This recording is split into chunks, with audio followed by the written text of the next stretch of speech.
Hello everyone, कैसे हो आप लोग। Welcome to Affinity Digital once again.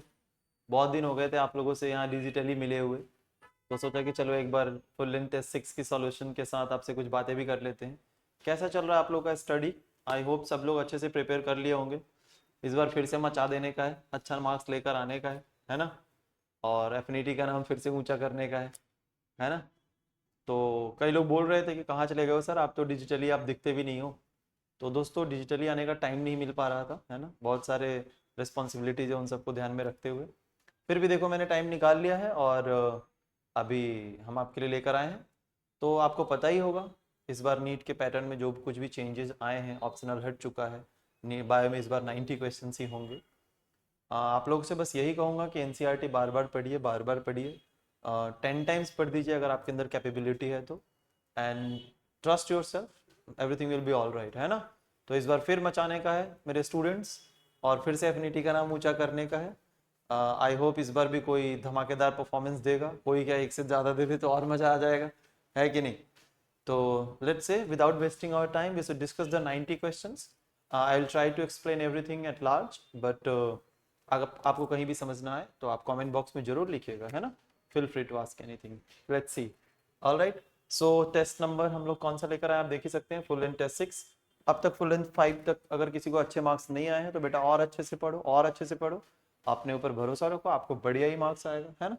So let's start with the question number 1। आप देख सकते हैं क्वेश्चन नंबर 1 क्या कह रहा है, राइट। क्वेश्चन नंबर 1 जो है कह रहा है कि read the following statements and choose the options which are true. बच्चों पेपर में भी आप ऐसे ही कीजिएगा, जब भी आप पेपर दे रहे होंगे ना, तो क्या ढूंढने को बोल रहा है अपने को ऐसे राउंड ऑफ कर लेना है, राइट। और फिर हमें स्टेटमेंट्स पढ़ना है। कह रहा है living organism are self replicating, ठीक है, खुद से रेप्लिकेट होते हैं, इवॉल्व होते हैं, खुद से रेगुलेट करते हैं, इंटरेक्टिव सिस्टम भी होते हैं, and capable of responding to external stimuli. बिल्कुल ये सारे लिविंग के फीचर हैं, तो ये तो सही बात है, सही कह रहा है। दूसरा, ऑल ऑर्गेनिजम्स कब के, प्रेजेंट डे में, पास्ट में, या जो फ्यूचर में आएंगे, है ना, ये सब एक दूसरे से जुड़े हुए हैं। कैसे, सभी के कॉमन जेनेटिक मटेरियल है। क्या जो कॉमन जेनेटिक मटेरियल है, डीएनए है, लेकिन सबका वेरिंग डिग्री है ना, सबके डीएनए के सीक्वेंसेस में डिफरेंस है, बट डीएनए तो सबका न्यूक्लिक एसिड ही है कि नहीं। तो आप देख सकते हैं कि ये दोनों ही स्टेटमेंट ट्रू है। So both the statements are correct, so we should go with the option number what 3। बहुत इजी क्वेश्चन है ये तो। Let's say next question. Alright, the pathogens of genera, हाँ जी, ह्यूमन हेल्थ एंड डिजीज का question है। Pathogen of genera है ना, जीनस की बात किया, माइक्रोस्पोरम, ट्राइकोफाइटन, एपिडर्मोफाइटन, राइट। तो आपने देखा ही होगा ये तीनों जो जेनरा है किसके लिए होते हैं, रिंगवर्म के लिए होते हैं। ह्यूमन हेल्थ एंड डिजीज का क्वेश्चन है ये। ऑलराइट, और इसके सिम्टम्स वगैरह याद रखने हैं, कैसे मोड ऑफ ट्रांसमिशन होता है ये भी याद रख लेना है। नेक्स्ट क्वेश्चन, नेक्स्ट क्वेश्चन है हमारा self incompatibility sexual reproduction in flowering plant से हम सेल्फ इनकॉम्पेटिबिलिटी की बात कर रहे हैं।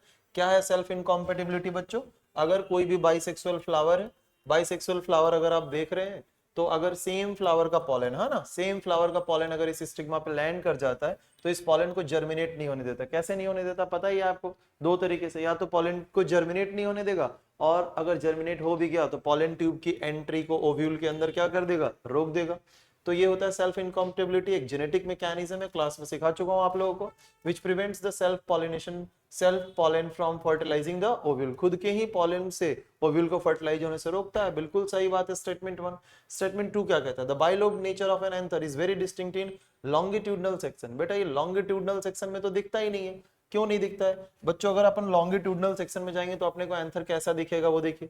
अपन लॉन्गिट्यूडनल सेक्शन में जब भी एंथर को देखते हैं तो ऐसा दिखता है ना बच्चे, ऐसा दिखता है ना। बट यहाँ कह रहा है कि जो बाइलोब्ड नेचर है वो लॉन्गिट्यूडनल सेक्शन में दिख जाएगा, नहीं दिखेगा। बाइलोब, जो बाइलोब नेचर है बच्चों, अपने को देखने के लिए ऐसा क्रॉस सेक्शन लेना होगा ना, ट्रांसवर्स सेक्शन, तब हमें लेफ्ट और राइट लोब दिखता है। तो जब अपन इसको ऐसे ट्रांसवर्स सेक्शन में कट कर देंगे ना ऐसे, फिर जाकर हमें दिखता है ना। तो ये स्टेटमेंट हमारा हो गया रॉन्ग, क्योंकि यहाँ लॉन्गिट्यूडनल की जगह क्या होना चाहिए था, transverse. So statement 1 corrected, 2 incorrect. So let's find out the answer. Statement 1 is correct and statement 2 is क्या बेटा, incorrect. All right. Let's move to the next question then. Which of the following is extracted from the latex? Again human health and disease का question. दोस्तों बोल रहा है कि latex हम निकाल रहे हैं पॉपी प्लांट का, है ना, यानी पेपावर सोमनिफेरम का लैटेक्स निकाल रहे हैं। आप तो जानते हैं डायग्राम इसका, है ना, कैसे क्लास में सीख चुके हैं अपन लोग।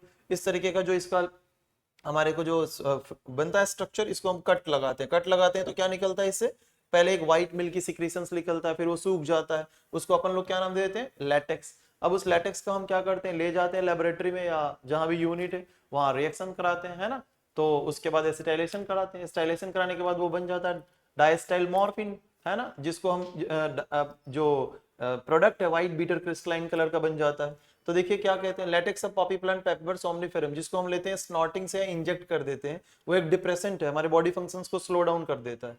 तो आपको सीधे याद रख लेना है कि लेटेक्स ऑफ पॉपी प्लांट का दूसरा नाम होता है क्या, मॉर्फिन, और उसी को हम लोग केमिकल रिएक्शन से वो प्रोडक्ट जो बनाते हैं उस प्रोडक्ट को क्या बोल देते हैं, हेरोइन बोल देते हैं। डायरेक्ट एनसीईआरटी का लाइन है। Next question, a phenomena of inhibition of growth of one species by the other species without getting benefited, समझ रहे हो ना। तो देखो inhibition of growth of one species, एक स्पीसीज को इनहिबिट कर रहे हैं, यानी क्या है, माइनस है, by other species without getting benefited or harm, यानी दूसरा स्पीसीज कैसा है, न्यूट्रल है, यानी कि पहला स्पीसीज माइनस में है, दूसरा न्यूट्रल है। आंसर क्या हो जाएगा, एमेंसेलिज्म, है ना, ये तो डायरेक्ट टेबल से उठाया हुआ क्वेश्चन है। नेक्स्ट, स्पेसिएशन ऑफ फिश और फाउल, फिश तो समझते हैं मछली, फाउल किसको बोलते हैं, फ्लाइटलेस बर्ड को। तो फ्लाइटलेस बर्ड या फिश को स्पेसिएशन क्या होते हैं, formation of new species, evolution के थ्रू होता है। इज वेरी स्लो, बहुत स्लो होता है, क्यों भाई, इन रेस्पेक्ट टू माइक्रोब्स। अच्छा, बोल रहा है कि बैक्टीरिया के कंपैरिजन में इन लोगों का स्पेसिएशन यानी कि फॉर्मेशन ऑफ न्यू स्पीसीज इतना स्लो क्यों है। तो दोस्तों लाइफ हिस्ट्री वेरिएशन नाम का एक टॉपिक है, उससे हम इसको रिलेट कर लेते हैं। जितने भी छोटे साइज के ऑर्गेनिज्म होते हैं ना, जिनकी बॉडी साइज कम होती है, और यूजुअली हम लोग ऐसा देखने को मिलता है कि वो ज्यादा बच्चे प्रोड्यूस करते हैं। और वैसे भी एक और तरीके से आप सोच लीजिए, जिनकी बॉडी साइज ज्यादा है और लाइफ स्पेन बहुत लंबा है, उनका इवोल्यूशन थोड़ा स्लो होता है, और जिनकी बॉडी साइज भी छोटी है और लाइफ स्पेन भी बहुत छोटी है, उनका इवोल्यूशन बहुत फास्ट होता है। जैसे कि आप देख लो बैक्टीरिया, वायरस, है ना, जितने भी स्मॉलर एंड लोअर ऑर्गेनिजम्स होंगे उनका इवोल्यूशन फास्ट होगा, जितने भी लार्जर और कॉम्प्लेक्स ऑर्गेनिज्म होंगे उनका इवोल्यूशन क्या होगा, स्लो होगा। So let's find out the option. कह रहा है कि speciation of fish and fowl is very slow as compared with respect to microbes. तो क्यों होता है, they reproduce by sexual method. भाई सेक्सुअल मेथड की वजह से तो ऐसा नहीं कह सकते। Low rate of mutation, no, ये भी नहीं हो सकता। रेस्पेक्टिवली बिगर लाइफ स्पेन, तो आ गया ना क्वेश्चन हमारा, किससे, लाइफ स्पेन से। तो जिसकी लाइफ स्पेन लंबी होगी उसका स्पेसिएशन स्लो होगा, जिसकी लाइफ स्पेन छोटी होगी उसका स्पेसिएशन फास्ट होगा। Is that clear? Now 97 number question. Let's say cell attaining their maximum size in terms of cell wall thickening. एक सेल है वो अपनी मैक्सिमम साइज अटेन कर रहा है, सेल वॉल थिक हो रहा है ना, प्रोटोप्लाज्म मॉडिफाई हो रहा है। तो लेट्स से फॉर एन एग्जांपल ये देख लो, रूट के डिफरेंट रीजन से क्वेश्चन उठाकर रख देते हैं। यहाँ पे कौन होता है, region of meristematic activity, alright. यहाँ पे कौन होता है, रीजन ऑफ इलोंगेशन होता है ना बच्चों, और यहाँ पे कौन होता है, रीजन ऑफ मैचुरेशन। ये होता है कौन सा, रीजन ऑफ मैचुरेशन होता है। बोलो डन है। अब नोटिस करना है बच्चों आप लोगों को कि कह रहा है कि ये कौन से रीजन के सेल में ये सब देखने को मिलता है। सेल मैक्सिमम साइज का हो जाएगा, प्रोटोप्लाज्म मॉडिफाई हो जाएगा, सेल वॉल एकदम थिकेस्ट हो जाएगा। तो भैया वो तो मैचुरेशन फेज में ही हो सकता है, क्योंकि यहाँ सबसे लीस्ट डेवलप, फिर यहाँ डेवलपमेंट हो रहा होता है और ये मोस्ट डेवलप्ड होता है। तो ढूंढिए मैचुरेशन फेज, ये रहा मैचुरेशन फेज। इसको आप दो जगह से कनेक्ट कर सकते हैं, मॉर्फोलॉजी ऑफ फ्लावरिंग प्लांट में रीजंस ऑफ रूट से कनेक्ट कर सकते हैं, या आप इसको कनेक्ट कर सकते हैं प्लांट ग्रोथ एंड डेवलपमेंट में फेजेस ऑफ ग्रोथ चैप्टर से। Alright, so next question number 98 की तरफ मूव करते हैं। The theory of special creation, है ना, इवोल्यूशन का क्वेश्चन आ गया, आप देख सकते हैं। थ्योरी ऑफ कौन सा creation, special creations has 3 connotations. एकदम एनसीईआरटी का लाइन है बच्चों, है ना, एनसीईआरटी में साफ शब्दों में लिख रखा है कि 3 कोनोटेशन है, 1 2 एंड 3 ऐसे करके। तो पहला कोनोटेशन क्या है, स्पेशल क्रिएशन, जिस बच्चे को याद होगा वही क्रैक कर पाएगा। All living organisms that we see today were created as such, बिल्कुल ऐसे ही कहा भी गया था, है ना, कि जो भी हम देखते हो बस ऐसे ही बन गए थे। तो ये तो है स्पेशल क्रिएशन का। Existing life forms share similarity to varying degrees, not only among themselves but also with the life forms existed million years ago। बेटा ये स्पेशल क्रिएशंस के स्टेटमेंट्स में नहीं लिखा हुआ है। थर्ड देखते हैं क्या है, the diversity was always the same since creation and will be about the same in future also, ये लिखा हुआ है स्पेशल क्रिएशन में। and earth is about 4000 years old, ये भी लिखा हुआ है। तो आपने क्लियर कर ही लिया कि पॉइंट नंबर 1 3 और 4 जो है स्पेशल क्रिएशंस के पॉइंट एनसीईआरटी के, ये नहीं है। सेकंड वाला जो लिखा हुआ है ये तो नहीं है उसमें, तो यही हो जाएगा हमारा राइट आंसर, क्योंकि पूछ रहा है कि कौन से 3 स्पेशल क्रिएशंस है, एक्सेप्ट कौन सा, तो एक्सेप्ट 2। नेक्स्ट 99, एसटीपी, यानी कि एसटीपी मतलब क्या, sewage treatment plant. Sewage treatment plant में कौन सा ट्रीटमेंट की बात कर दिया, सेकेंडरी ट्रीटमेंट, यानी कि बायोलॉजिकल ट्रीटमेंट की बात किया है। बायोलॉजिकल ट्रीटमेंट में हम क्या करते हैं, जैसे ही हम लोग जो है उसको लेकर जाते हैं, सबसे पहले सेकेंडरी ट्रीटमेंट के लिए एरेशन टैंक में लैंड कराते हैं पानी को, है ना। एरेशन टैंक में लैंड कराने के बाद उसको कंटिन्यूअसली एजिटेट करते रहते हैं। तो क्या क्या कह रहा है कि क्या क्या होगा भाई सेकेंडरी ट्रीटमेंट में, तो ये देख सकते हो, एजिटेशन तो होगा ही ना, लगातार शेक करते रहते हैं वाटर को। एरेशन टैंक होता है तो एरेशन करते हैं, और आपको पता है कि वहां पे हम लोग क्या करते हैं, एरोबिक बैक्टीरिया यूज करते हैं जो ऑर्गेनिक मैटर को डिकम्पोज करके खत्म कर देते हैं। और जैसे जैसे ऑर्गेनिक मैटर डिकम्पोज होता जाएगा हमारा बीओडी चेंज होता रहेगा, है कि नहीं। बीओडी क्या हो जाएगा, ऑक्सीजन, उसमें डिसॉल्व ऑक्सीजन बढ़ते चले जाएंगे और बीओडी का डिमांड यानी बायोकेमिकल ऑक्सीजन डिमांड कम होता चला जाएगा। तो भैया डिकम्पोजिशन तो हो ही रहा ऑर्गेनिक मैटर का, तो ए बी सी तीनों हो रहा है। फिल्ट्रेशन, नो, फिल्ट्रेशन तो प्राइमरी ट्रीटमेंट का हिस्सा है।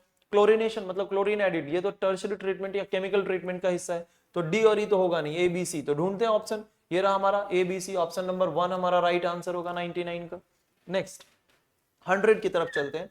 The concept that population tends to increase geometrically, population, अच्छा पॉपुलेशन जो है ज्योमेट्रिकली बढ़ रहा है ना, वाइल द फूड जो न्यूट्रिशन है अच्छा वो एरिथमेटिकली ग्रो हो रहा है, वाज पुट फॉरवर्ड बाय, देखो बेटा ये तो थॉमस माल्थस को डीप स्टडी जिस बच्चे ने किया होगा वही क्रैक कर पाएगा, या अच्छे से जानता होगा। बेटा जो पॉपुलेशन है ज्योमेट्रिकली बढ़ रहा है, लेकिन जो फूड सप्लाई वो कैसा है, अरिथमेटिकली है, वो किसने दिया था, ये थॉमस माल्थस का ही कॉन्सेप्ट है, जिनको नहीं पता वो याद रखेंगे इस बात को। Next question number 101, for every 20 carbon entering, है ना, कितने कार्बन की एंट्री बताई जा रही है, 20 कार्बन, कहाँ एंटर कर रहे हैं भैया, फोटो रेस्पिरेटरी पाथवे, है ना, फोटो रेस्पिरेशन आपने सुना ही होगा, जब रुबिस्को एंजाइम के पास जो, चूंकि रुबिस्को की binding affinity CO2 and O2 दोनों से, you guys are already aware about it.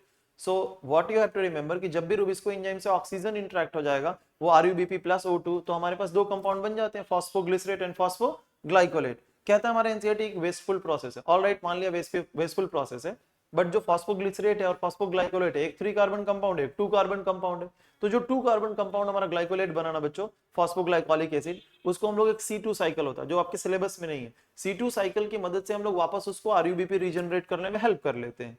मैं आपको बताऊं एक जनरलाइज टर्म आप याद रखिएगा कि फोटो रेस्पिरेशन में जितना भी कार्बन एंट्री लेता है ना उसमें से 75% रिकवर हो जाता है, कितना परसेंट रिकवर हो जाता है, 75, यानी अगर 100 कार्बन एंट्री लिया तो 75 कार्बन हमें वापस मिल जाएगा।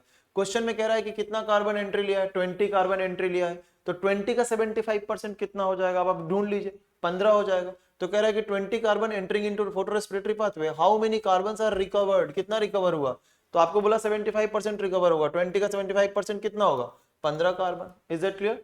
अगर आप, मैं आपको एक और बात बताऊं, अगर आप C2 साइकिल नहीं भी पढ़े ना तो डोंट वरी अबाउट इट, है ना, जिसमें अपन लोग बातें करते हैं कि क्लोरोप्लास्ट, पेरोक्सिसोम और माइटोकॉन्ड्रिया की मदद से हम लोग इसको RuBP को फिर से रीजनरेट करते हैं। Alright, next, a marine cartilaginous fish that can produce electric organ, बहुत फेवरेट क्वेश्चन है नीट का, मल्टीपल टाइम्स आ चुका है। इलेक्ट्रिक करंट प्रोड्यूस करने वाला कौन सा होता है बेटा, टॉर्पेडो, है ना, ये तो सीधे एग्जांपल बेस्ड क्वेश्चन है, आपको याद रखना होगा। Next question, select the wrong statement, हमें गलत ढूंढना है, ठीक है, गलत ढूंढना है, ऐसे आप राउंड ऑफ कर लिया कीजिएगा जब भी आप पेपर भी कर रहे हो, नीट में तो खास करके अंडरलाइन कर लिया कीजिए। द रॉन्ग ढूंढना है, the term contagium vivum fluidum यानी कि infectious living fluid was coined by Beijerinck, बिल्कुल सही बात है, इन्होंने बोला था। Mosaic disease in tobacco and AIDS in human being are caused by viruses, बिल्कुल, tobacco mosaic disease is tobacco mosaic virus और एड्स HIV वायरस से होता है। The viroids were discovered by Diener, बिल्कुल सही बात है, पूरा नाम टीओ डाइनर था, बिल्कुल, ये तो तीनों सही है, तो लगता है यही रॉन्ग होगा। Ivanowsky showed that viruses could be crystallised, no no no no no, Ivanowsky ने तो भैया हमें ये बता दिया था कि भाई कॉजेटिव एजेंट तो ये होता है टोबैको मोज़ेक वायरस, और ये बैक्टीरिया से भी छोटा होता है क्योंकि ये बैक्टीरिया प्रूफ फिल्टर से पास हो जाता है, और ये क्रिस्टल की बातें कर रहे हैं तो ये तो नहीं है, तो हमारा रॉन्ग ढूंढना था, तो हमारा राइट आंसर क्या हो जाएगा, 4 हो जाएगा। Next, which of the following matching pair of a body feature and the animal possessing it, all right, मतलब हमें फीचर दे दिया है और उस एनिमल के बारे में बात कर लिया है, जरा ढूंढ के देखते हैं भैया। लीच, वेंट्रल हार्ट स्कॉर्पियन दे दिया है, पोस्ट एनल टेल ऑक्टोपस, अच्छा मतलब गलत भी दिया, हमें ढूंढना सही वाला है।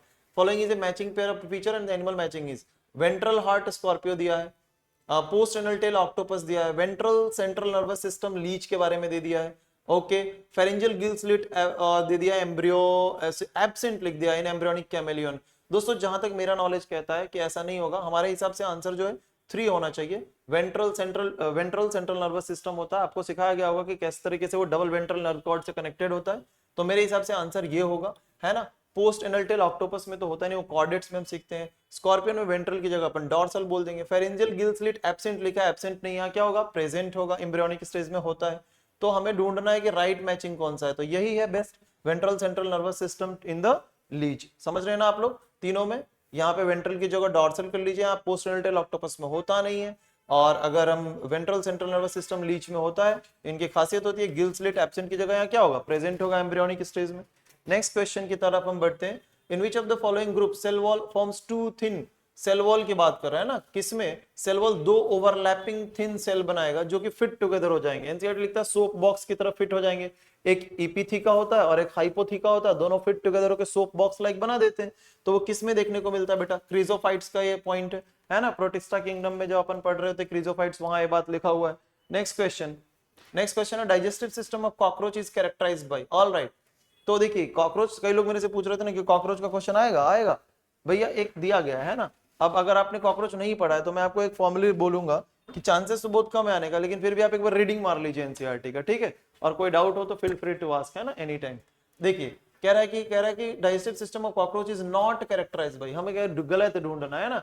4 फीचर लिखा हुआ, कौन सा ऐसा नहीं है? Muscular gizzard provided with 6 cuticular teeth in अर्मेरियम, बिल्कुल सही बात है। अब कई बच्चा बोलेगा अर्मेरियम क्या है, तो यार गजब बात पूछ दिया। तो भैया ऐसे याद रखना कि जो नैरो एरिया जहाँ क्यूटिकुलर टिथ लाइक स्ट्रक्चर्स होते हैं गिजर्ड में, तो उसी को हम लोग अर्मेरियम का नाम देते हैं। थोड़ा नैरो हो जाता है वो पर्टिकुलर मस्कुलर गिजर्ड जहाँ पे क्यूटिकुलर टिथ लाइक स्ट्रक्चर होते हैं, उसको अर्मेरियम बोलते हैं। तो ये तो सही बात है, ठीक है। Presence of 20 blind glandular hepatic caeca at the posterior end of mesenteron, बेटा सब कुछ सही लिखा है, यहाँ 20 जो है लिख के गड़बड़ कर दिया है। बोलो बात समझ में आ रही है? यहाँ पे 20 नहीं होगा, टोटल 8 होगा, है ना, 8 होगा। Next, presence of 6 rectal papilla helping in reabsorption of water and salt, बहुत सही। रीअब्जॉर्प्शन भी कह देते तब भी सही होता, ठीक है ना। तो ये भी बिल्कुल सही स्टेटमेंट है। Presence of cuticle lining in the forgot and hindgut, बिल्कुल ये भी सही बात है। तो हमें ढूंढना है, गलत ढूंढना है, तो ये गलत है ना। 20 की जगह कितना होना चाहिए? 8, तब जाकर ये सही आंसर होता। नेक्स्ट 106 के बाद हम बढ़ते हैं 107 पे। Correct sequence of electron carrier of electron transport chain, etc की बात कर दिया है। और आप देख सकते हो ऑप्शन देखकर आप समझ गए होंगे कि ये क्वेश्चन जो है ना माइटोकॉन्ड्रियल एटीएस से उठाया हुआ है, ऑप्शंस देख के ही समझ में आ रहा है। तो जिस बच्चे को याद होगा कि किस तरीके से भैया कॉम्प्लेक्स 1 अपना इलेक्ट्रॉन पास ऑन कर देता है कॉम्प्लेक्स 3 को, 2 भी पास कर देता है 3 को, फिर 3 जो है वो mobile electron carrier cytochrome c को दे देता है और फिर कॉम्प्लेक्स 4 में चला जाता है। तो जिस बच्चे को कॉम्प्लेक्स के नाम और उसके कंपोजिशन याद होंगे उसके लिए तो बहुत आसान है। आइए देखना शुरू करते हैं। तो सबसे पहले ही हम फर्स्ट देखते हैं एफएमएन फ्लेविन मोनोन्यूक्लियोटाइड और आयरन सल्फर प्रोटीन कॉम्प्लेक्स 1 का हिस्सा होता है। फिर वो दे देता है यूबिक्विनोन को, ठीक है, अभी तक तो सही है। फिर इसने दिया साइटोक्रोम बी, फिर C1 कॉम्प्लेक्स को, अरे वाह ये तो सीक्वेंस मैथ होता जा रहा है। फिर साइटोक्रोम सी को दे दिया, ठीक है, मोबाइल इलेक्ट्रॉन कैरियर। फिर कॉम्प्लेक्स 4 में पहुंच गया साइटोक्रोम AE3। तो मेरे हिसाब से तो पहला ही ऑप्शन सही लग रहा है, ये बिल्कुल यही सही होगा, क्योंकि यहाँ पे तो फिर एफएमएन से यूबिक्विनोन को जाना चाहिए था ना, ये गलत लिख दिया। एफएमएन से भी यहाँ फिर से गलत लिख दिया, साइटोक्रोम बी में नहीं जाएगा। एफएमएन से डायरेक्ट साइटोक्रोम AA3 में पहुंचा दिया, ये भी गलत हो गया। तो राइट आंसर हमारा कौन सा होगा? 1। तो भूलना नहीं है, अगर आपको ये याद नहीं हो तो याद रखिए, बार बार आता रहता है, ठीक है ना। Next question, which what lies between the medulla oblongata and spinal cord in the frogs। तो भाई एक वर्ड होता है फोरामेन मैग्नम, जो लोग लोकोमोशन एंड मूवमेंट बहुत अच्छे से पढ़ते होंगे उनको समझ में आता होगा। फोरामेन मैग्नम क्या होता है? एक लार्ज होल्स जो हमारे में भी होता है, जो हमारा स्कल है ना उसके बेस पे एक लार्ज होल्स होते हैं ना, और जिसके थ्रू वो हमारा स्पाइनल कॉर्ड निकलता है और वर्टिब्रल कॉलम के अंदर चला जाता है। तो जो यहाँ पे भी है वो सेम बात है, मेडुला ऑब्लोंगेटा और स्पाइनल कॉर्ड के बीच में क्या है, तो बोल देना है फोरामेन मैग्नम है ना। Foramen magnum means large holes like structure होता है, लैटिनाइज्ड को अगर इंग्लिश में कन्वर्ट करेंगे तो। Next 109, select the correct option in which A B C are correctly identified, हमें सही ढूंढना है कि सही कौन सा है। ऑलराइट, ये डायग्राम डायरेक्ट एनसीईआरटी का उठाया हुआ है। तो ये देखिए सबसे बाहर की बाउंड्री है तो लग रहा है सीड कोट है, ठीक है। ये तो नीचे एंडोस्पर्म है, इस डायग्राम में फोकस रखना है। तो ए सीड कोट पहले हम ढूंढ लेते हैं, ए सीड कोट, तो 2 ऑप्शंस लग रहे हैं। बी हमारा एंडोस्पर्म है तो बी एंडोस्पर्म से, ये भी 2 नहीं, 3 और 4 मैच हो रहा है। सी जो होता है हमारा कॉटिलेडन होता है, तो आप यहाँ पे देख सकते हैं ABC, है ना। तो इस तरीके से हमारा जो आंसर हो जाएगा वो कौन सा हो जाएगा? 3, है ना। 109 का आंसर क्या हो जाएगा? 3 हो जाएगा। नेक्स्ट देखिए, next which of the following is the simplest amino acid, simplest amino acid बोल रहा है। तो अमाइनो एसिड का स्ट्रक्चर आप सभी लोगों को पता ही है, ये कार्बोक्सिलिक ग्रुप हो गया, अमाइन ग्रुप हो गया, ये तो हर बच्चा एनसीईआरटी में देखा होगा। ये वेरिएबल ग्रुप क्या होता है? आर ग्रुप, यही बदलता रहता है बच्चों। अगर इस वेरिएबल ग्रुप की जगह मैं यहाँ पे लगा दूं H, यानी कि सबसे सिंपलेस्ट अमाइनो एसिड, तो ये क्या बन जाएगा? ग्लाइसिन बन जाएगा। तो कह रहा है कि सबसे सिंपलेस्ट अमाइनो एसिड यही है, ग्लाइसिन है। Next, the experiment shows the figure below is carried out by Morgan. अच्छा, मॉर्गन के एक्सपेरिमेंट से दे दिया, यानी कि लिंकेज की कॉन्सेप्ट हमसे पूछने की कोशिश किया है। लेट्स सी क्या होता है इसका answer. The experiment shown in the given figure below has been carried out by Morgan, shows that phenomena of linkage and recombination, ठीक है, दिया है भाई। In cross A genes are tightly link, बिल्कुल एनसीईआरटी की लाइन उठा के रख दिया है कि क्रॉस ए में जीन्स टाइटली लिंक थे, वो हमें दिखा भी था। एंड क्रॉस बी में जीन्स आर लूजली लिंक, बिल्कुल सही बात है। Then what will be the percentage of recombinants produced in cross A and B. अच्छा, ये क्वेश्चन तो बड़ा ही फेमस है, जब भी मतलब ये क्वेश्चन आता है ना नीट में, ज्यादा चांसेस यही होते हैं कि डायरेक्ट जो है ना आपको क्रॉस ए और क्रॉस बी का पेरेंटल और रिकॉम्बिनेंट पूछ देगा। तो देखते हैं, चलिए ऑप्शंस देखते हैं क्या होता है। आप सभी लोगों को अगर याद ना हो तो मैं आपको याद दिला देना चाहता हूं, जिन बच्चों को पता ना हो, कि मेंडल जेनेटिक्स और मॉर्गन जेनेटिक्स में थोड़ा सा डिफरेंस होता है। मतलब मेंडल जो होता है वो अल्फाबेट को कैसे यूज करता था, कैपिटल लेटर स्मॉल लेटर यानी अपर केस और लोअर केस यूज करता था। बट मॉर्गन क्या करता था, अपने रिसेसिव ट्रेट का अल्फाबेट यूज करता था, और जो डोमिनेंट के लिए उसी के ऊपर सुपर स्क्रिप्ट में प्लस का साइन लगा देता था। तो आपको याद रखना होगा कि बॉडी कलर, आई कलर और विंग साइज, तीन चीजें उठाया था, है कि नहीं। तो बॉडी कलर और आई कलर का क्रॉस ए है, और आई कलर और विंग साइज का क्रॉस क्या है, बी है। तो अब आप याद रखना है, हमें क्वेश्चन में ध्यान से देखना है, हमें बोल रहा है कि परसेंटेज अब क्या निकाल कर आपको देना है, रिकॉम्बिनेंट का। तो सभी बच्चों को याद ही होता है, क्रॉस ए में परसेंटेज ऑफ रिकॉम्बिनेंट 1.3% होते हैं। आइए ऑप्शंस मैच कर लेते हैं। तो क्रॉस ए में 1.3% दिख रहा है, तो क्रॉस बी में 37.2 होता है, देख सकते हैं आप लोग इसमें, है ना। जिन बच्चों को नहीं याद होगा आप ये डेटा जरूर याद रखिएगा, क्रॉस ए में रिकॉम्बिनेंट 1.3% आए थे और क्रॉस बी में 37.2% आए थे। ऑलराइट, बहुत इजी क्वेश्चन था ये तो। नेक्स्ट, आइए नेक्स्ट क्वेश्चन की तरफ बढ़ते हैं। When chemical analysis of living tissue, अच्छा लिविंग टिश्यू एक पकड़ लिया, उसका केमिकल एनालिसिस कर रहे हैं, कौन सा, ट्राइक्लोरोएसिटिक एसिड से। तो फिल्ट्रेट में क्या बनेगा, ये हमारा क्वेश्चन है। दोस्तों आपको याद होगा बायोमोलिक्यूल के फर्स्ट पैरा का क्वेश्चन है, जब भी हम कोई पीस ऑफ लिवर या living tissue of the plant को क्रश कर लेते हैं ट्राइक्लोरोएसिटिक एसिड से, और फिर जब अपन फिल्टर करते हैं, तो मान लीजिए कि मैंने क्रश कर लिया है ना, किसी बीकर में मैंने क्रश करके रख रखा है ना, किसी बीकर में, और फिर ना हम इसको चीज क्लॉथ से फिल्टर कर रहे हैं। तो कुछ होगा जो यहीं रह जाएगा और कुछ होगा जो नीचे की तरफ आ जाएगा, है कि नहीं, नीचे की तरफ आ जाएगा। बेटा जो नीचे की तरफ आएगा वो कौन होगा, एसिड सॉल्युबल होगा, और जो ऊपर की तरफ आएगा वो क्या होगा, एसिड इनसॉल्युबल होगा। इसको हम लोग क्या बोलते हैं, रेटेंटेट, और इसको हम लोग क्या बोल देते हैं बच्चों, फिल्ट्रेट। तो अब आइए देखते हैं क्या करा है, केमिकल एनालिसिस किया लिविंग टिश्यू का, ट्राइक्लोरोएसिटिक एसिड, तो फिल्ट्रेट क्या बना, तो फिल्ट्रेट नीचे वाला गिरा, वो एसिड सॉल्युबल पूल होता है। तो देख सकते हैं यहाँ पे आंसर है एसिड कौन सा पूल, सॉल्युबल पूल, 1 1 1 2 का 2 है answer. Next, which of the following is not a feature of, not a feature बोल रहा है कि ट्राइकोम का फीचर कौन सा नहीं है। ट्राइकोम होता है क्या है, स्टेम के हेयर को ट्राइकोम कहते हैं, वो मल्टी सेलर होता है ना, ट्रांसपिरेशन को रोकता है, थोड़ा बहुत सिक्रीशंस का भी काम करता है ना, स्टेम के ऊपर दिखता है। आइए ढूंढते हैं, not a feature of trichomes कह रहा है कि नहीं, इनमें से कौन सा फीचर नहीं है ट्राइकोम्स का। तो भैया सबसे बेस्ट तो हमें आंसर क्या लग रहा है, यूनिसेलर, क्योंकि ट्राइकोम्स क्या होते हैं, मल्टी सेलर होते हैं। एनसीईआरटी में लिखता है कि इट कैन बी सॉफ्ट और स्टिफ मल्टी सेलुलर, बट यहाँ क्या है, यूनिसेलर। यूनिसेलर कौन होता है, रूट हेयर होता है, कौन होता है, रूट हेयर। तो ट्राइकोम्स का फीचर हमारा इसमें से कौन सा नहीं है, यूनिसेलर फीचर नहीं होता। Next, which of the following is about the lecithin, favourite question है, जिन बच्चों को नहीं पता होगा, पहले तो ये एम्स में बार बार पूछा जाता था। आप लोगों को अगर याद होगा तो आप लोगों को पढ़ाया गया होगा फॉस्फोलिपिड, है ना, बायोमोलिक्यूल। ओल्ड एनसीईआरटी का पेज नंबर 145 पे डायग्राम दिया हुआ है, और न्यू एनसीईआरटी में शायद 99 और 98 समथिंग पेज पे है। आप वो पूरा पेज पे डायग्राम है, आप उसको जरूर देख कर जाइएगा, और खास करके फॉस्फोलिपिड के डायग्राम तो देखिएगा। आपको पता ही है कि फॉस्फोलिपिड जब भी बनता है तो किस तरीके से ग्लिसरॉल होता है, एक कार्बन पे ग्लिसरॉल के हमारा एक फैटी एसिड, दूसरे कार्बन पे दूसरा फैटी एसिड, और तीसरे कार्बन पे क्या होता है, फॉस्फेट ग्रुप के साथ साथ एक नाइट्रोजन कंटेनिंग कंपाउंड कोलिन होता है। तो यानी कि हमारे को फॉस्फोलिपिड लेसिथिन में क्या होता है, जिन बच्चों को नहीं पता, लेसिथिन याद रखना एक टाइप का फॉस्फोलिपिड होता है। तो उसमें क्या होता है, एक ग्लिसरॉल, दो फैटी एसिड, एक फॉस्फेट ग्रुप और एक कोलिन। आइए ढूंढते हैं ऑप्शन में, it is made up of 2 fatty acid, ठीक है, ग्लिसरॉल ठीक है, फॉस्फोरिक एसिड ठीक है, कोलिन ठीक है, तो मेरे हिसाब से तो यही हो गया। यहां ढूंढते हैं 2 fatty acid glycerol choline, no, यहाँ फॉस्फेट ही छोड़ दिया, फॉस्फोलिपिड बन ही नहीं पाया। 3 fatty acid, wrong, 3 fatty acid तो हो ही नहीं सकता। मेरे पास 2 fatty acid glycerol phosphoric acid serine, serine नहीं, यहाँ क्या होना चाहिए था, कोलिन होना चाहिए था। ऑलराइट, तो आंसर शुड बी 114 का 1। नेक्स्ट क्वेश्चन 115, एनाटॉमी से क्वेश्चन है, read the following statements about vascular bundle. बोल रहा है कि पहले पढ़ लीजिए, और पढ़ के क्या ढूंढने को बोल रहा है, करेक्ट आंसर ढूंढना है ना, हमें करेक्ट आंसर ढूंढना है दिए गए ऑप्शंस में से, ठीक है। आइए ढूंढते हैं, in roots xylem and phloem within the vascular arranged in alternate manner along the different radius. अच्छा, ये तो अरेंजमेंट से पूछ लिया बच्चों, आपको पता ही है, ये मैं 4 ऐसे दिखा दिया, ये 4 ऐसे दिखा दिया, क्या हो गया, जाइलम हो गया, और ये क्या हो गया बच्चों, ये फ्लोएम हो गया। तो ये जो अरेंजमेंट होता है इसको हम लोग क्या बोल देते हैं, रेडियल अरेंजमेंट। रेडियल मतलब अल्टरनेट रेडियाई में जाइलम और फ्लोएम है। ये अंदर वाले चारों जो है ये एक्स यानी कि जाइलम, बाहर वाले पी यानी कि फ्लोएम होते हैं। ऑलराइट, तो ये तो बिल्कुल सही है, ये स्टेटमेंट सही दिया है। नेक्स्ट, कॉन्जॉइंट क्लोज, कॉन्जॉइंट मतलब जहां जाइलम फ्लोएम जुड़ा हो, और क्लोज्ड मतलब जहां कैम्बियम ना हो। जाइलम फ्लोएम के बीच में कैम्बियम है तो ओपन, नहीं है तो close. Conjoint close vascular bundle do not possess cambium, नहीं होता कैम्बियम, बिल्कुल नहीं होता क्योंकि वो क्लोज है, तो ये भी स्टेटमेंट सही लिख दिया है। Next, in open vascular bundle, open मतलब क्या, जिसके बीच में कैम्बियम और जाइलम फ्लोएम के बीच में, और in open vascular bundle cambium is present between xylem and phloem, बिल्कुल सही बात है।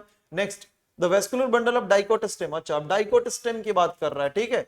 डाइकोट स्टेम में क्या एक्सार्क होता है कि एंडार्क होता है? देखो दोस्तों एक सिंपल सा ट्रिक ले लो, जाइलम दो टाइप का होता है, प्राइमरी जाइलम और सेकेंडरी जाइलम, है ना। प्राइमरी जाइलम दो टाइप के होते हैं, प्रोटोजाइलम और मेटाजाइलम। मैंने जो बच्चों को ट्रिक देता हूं आपको याद रख लेना है, प्रोटोजाइलम, अगर प्रोटोजाइलम अंदर है तो एंडार्क, प्रोटोजाइलम बाहर है तो एक्सार्क। याद रखिए एक्सार्क किस में मिलता है? रूट में, और एंडार्क किस में मिलता है? स्टेम में। तो देख लीजिए, stem of vascular bundle in dicot stem possess endarch protoxylem, बिल्कुल सही बात है, अंदर की तरफ होता है। तो ये स्टेटमेंट भी हमारा क्या है, जाइलम के बारे में, ये स्टेटमेंट भी हमारा सही हो गया। नेक्स्ट, इन मोनोकॉट, सारे सही हो रहे हैं, देखते हैं लास्ट वाला क्या है, इन मोनोकॉट रूट, अच्छा मोनोकॉट रूट के बारे में बात कर लिया है। Usually there are more than 6 xylem bundles present, बिल्कुल। जिन बच्चों को याद नहीं है ना, ये ऐसे जरूर याद रख के अपन लोग नीट में जाएंगे बच्चे, ठीक है। देखिए अगर मान लीजिए आपको मैंने, ये तो सही था, अगर मान लीजिए मैंने ना आपको एक रूट का पिक्चर दे दिया, ऑलराइट, और अगर आपको अभी अभी जैसा कि मैंने बताया था ना, टोटल 4 जाइलम बंडल ऐसे बनाए थे, ये टेट्रार्क हो गया। देखो डायग्राम में 4 बताता है, बट थ्योरी पढ़ोगे ना एनसीईआरटी का, उसमें लिखता है डाइआर्क टू टेट्रार्क, यानी जाइलम बंडल 2 से लेकर 4 होते हैं, पिक्चर में 4 दिखता है। लेकिन अगर यही मोनोकॉट होगा ना बच्चों, 6 से ज्यादा हो जाएगा, इसीलिए हम लोग उसको पॉलीआर्क बोलते हैं। अगर आपने एनसीईआरटी ध्यान से पढ़ी होगी, डायग्राम को भी ध्यान से पढ़ा होगा, तो टोटल 8 शायद बनाकर दे रखा है उसमें, है ना, इस तरीके से। तो इतने जाइलम्स होते हैं, और यहाँ पे क्या होगा बच्चों, फ्लोएम्स होगा। यहाँ पे ये जो बना रहा हूं ये क्या है बेटा, फ्लोएम है, तो मोर देन 6 है, मोर देन 6 को हम लोग क्या बोल देते हैं, पॉलीआर्क बोल देते हैं। देख भी सकते हैं यहाँ पे मोर देन 6 होता भी है, किसमें, मोनोकॉट रूट में। ये डाइकॉट का एग्जांपल है, और ये किसका एग्जांपल है बच्चों, मोनोकॉट का है। तो ये भी हमारा सही हो गया। तो अब देखिए सारे ही सही हो गए, तो हमें ढूंढना क्या है, करेक्ट आंसर। आइए ढूंढते हैं, कहीं तो कहीं होगा ABCDE, ये रहा ऑप्शन नंबर 2 हमारा, है ना। सारे के सारे स्टेटमेंट्स हमारे क्या है इसमें, करेक्ट है। आइए नेक्स्ट क्वेश्चन की तरफ चलते हैं। Aortic arch, all right, aortic arch समझते हैं ना, जब हार्ट से निकलता है हमारा एओर्टा, तो it forms a loop over the heart, that arch form is known as aortic arch. जैसे कि अपन लोग जो ऐसा इस तरीके से स्ट्रक्चर्स दिखाते हैं कि हार्ट के ऊपर जो ऐसे लूप बनता है, that is aorta, and aortic arch बोलते हैं इसको। एंड कैरोटिड आर्टरी, आपको पता ही है, जो ब्रेन को हमारे ब्लड सप्लाई करता है, carotid artery, all right. Receptors होते हैं इसके पास, बिल्कुल, breathing in exchange of gases से है, रेगुलेशन ऑफ रेस्पिरेशन टॉपिक से एसोसिएटेड है। कह रहा है कि एओर्टिक आर्क और carotid artery receptors can not, बोलना नहीं है इस बात को, क्या बोल रहा है, कैन नॉट, नहीं रिकॉग्नाइज कर सकता है, किसको, तो किसको रिकॉग्नाइज करता है, ये याद रखो ना बेटा, H+ आयन को और CO2 कंसंट्रेशन को रिकॉग्नाइज करता है, किसको, H+ आयन और CO2 कंसंट्रेशन को रिकॉग्नाइज करता है। तो इन दोनों को तो करता है, इसको नहीं करता, इसीलिए हमारा आंसर क्या हो जाएगा, 2, क्योंकि उसको ऑक्सीजन से कोई मतलब नहीं है, वो ढूंढता है कि CO2 और H+ आयन का कंसंट्रेशन कैसा है। अगर जहां भी CO2 और H+ आयन का कंसंट्रेशन बढ़ जाता है तो तुरंत रेमेडियल एक्शन के लिए मैसेज सिग्नल भेज देता है, और फिर सब कुछ नॉर्मल होने लगता है। Next, pyrenoids are storage centre. जिन बच्चों को पायरिनोइड नहीं पता उनको मैं बता देना चाहता हूं कि क्लोरोप्लास्ट के अंदर जो स्टोरेज बॉडी होती है उसको क्या बोलते हैं, पायरिनोइड, है ना। अच्छा, कई लोग मेरे से ये बार बार पूछते हैं कि सर पायरिनोइड में स्टार्च होगा कि प्रोटीन होगा, बेटा होता तो दोनों है, बात समझ में आ रही है ना। लेकिन यहाँ क्वेश्चन है कि भाई स्टोरेज, फूड स्टोर किस फॉर्म में होता है, स्टार्च के फॉर्म में होता है। आइए ना देखते हैं, अगर नहीं तो आप गूगल करके क्लाइडोमोनास का डायग्राम देखना ना, वहां पे पायरिनोइड बढ़िया से उसका मिल जाएगा आपको कि किस तरीके से सेंटर में प्रोटीन होता है और चारों तरफ पेरीफेरी पे स्टार्च होता है पायरिनोइड के। लेट्स सी क्वेश्चन, पायरिनोइड और स्टोरेज सेंटर ऑफ क्या, तो स्टोरेज होगा स्टार्च, अभी अभी बोला। आइए ए में स्टार्च ढूंढते हैं, तो ये 2 है हमारे पास, 2 है स्टार्च स्टार्च, ठीक है। आगे बढ़ते हैं, फाउंड इन क्लोरोप्लास्ट ऑफ, भैया देख लो पूछ दिया एल्गा के बारे में, तो स्टार्च ग्रीन एल्गा में ही स्टोर करता है, इसीलिए यहाँ पे क्या हो गया, बी, यानी कि सेकंड आंसर हो गया। So pyrenoids are the storage centre of starch and it is found in the chloroplast of कौन सा alga, green alga. Next question, Which of the following statement is incorrect, गलत ढूंढने को बोल रहा है, ठीक है। आइए गलत ढूंढ लेते हैं, किसके बारे में, transport of gases, breathing and exchange of gases का क्वेश्चन है। 97% O2 is transported by RBC, बिल्कुल सही बात है, और 3% प्लाज्मा से होता है, आपको पता ही है। तो चलो हमें तो ये सही मिल गया, हमें ढूंढना क्या है बेटा, बोलना नहीं, हमें ढूंढना क्या है, गलत ढूंढना है। 3% of O2 is carried by in dissolved state in plasma, again ये भी सही हो गया। Next let's see, next 20-25% CO2 is transported by RBC in the form of carb amino hemoglobin, बिल्कुल सही बात है। CO2 तो 3 डाइवर्स में होता है, ज्यादातर CO2 किस में होता है, बाइकार्बोनेट में, ये सभी लोगों को पता है कि नहीं। So let's see, 70% of the carbon dioxide is carried out in dissolved state in plasma, यहाँ गलत हो गया बेटा, यहाँ 70% जो होता है ना वो एज ए बाइकार्बोनेट ट्रेवल करता है, सिर्फ 7% ही प्लाज्मा के फॉर्म में ट्रेवल करता है, तो ये हमारा आंसर गलत है और हमें इनकरेक्ट ढूंढना था। Right answer is option number 4। बोलो समझ में आया क्या, यहाँ 70% की जगह 7% होता तो ये सही हो जाता।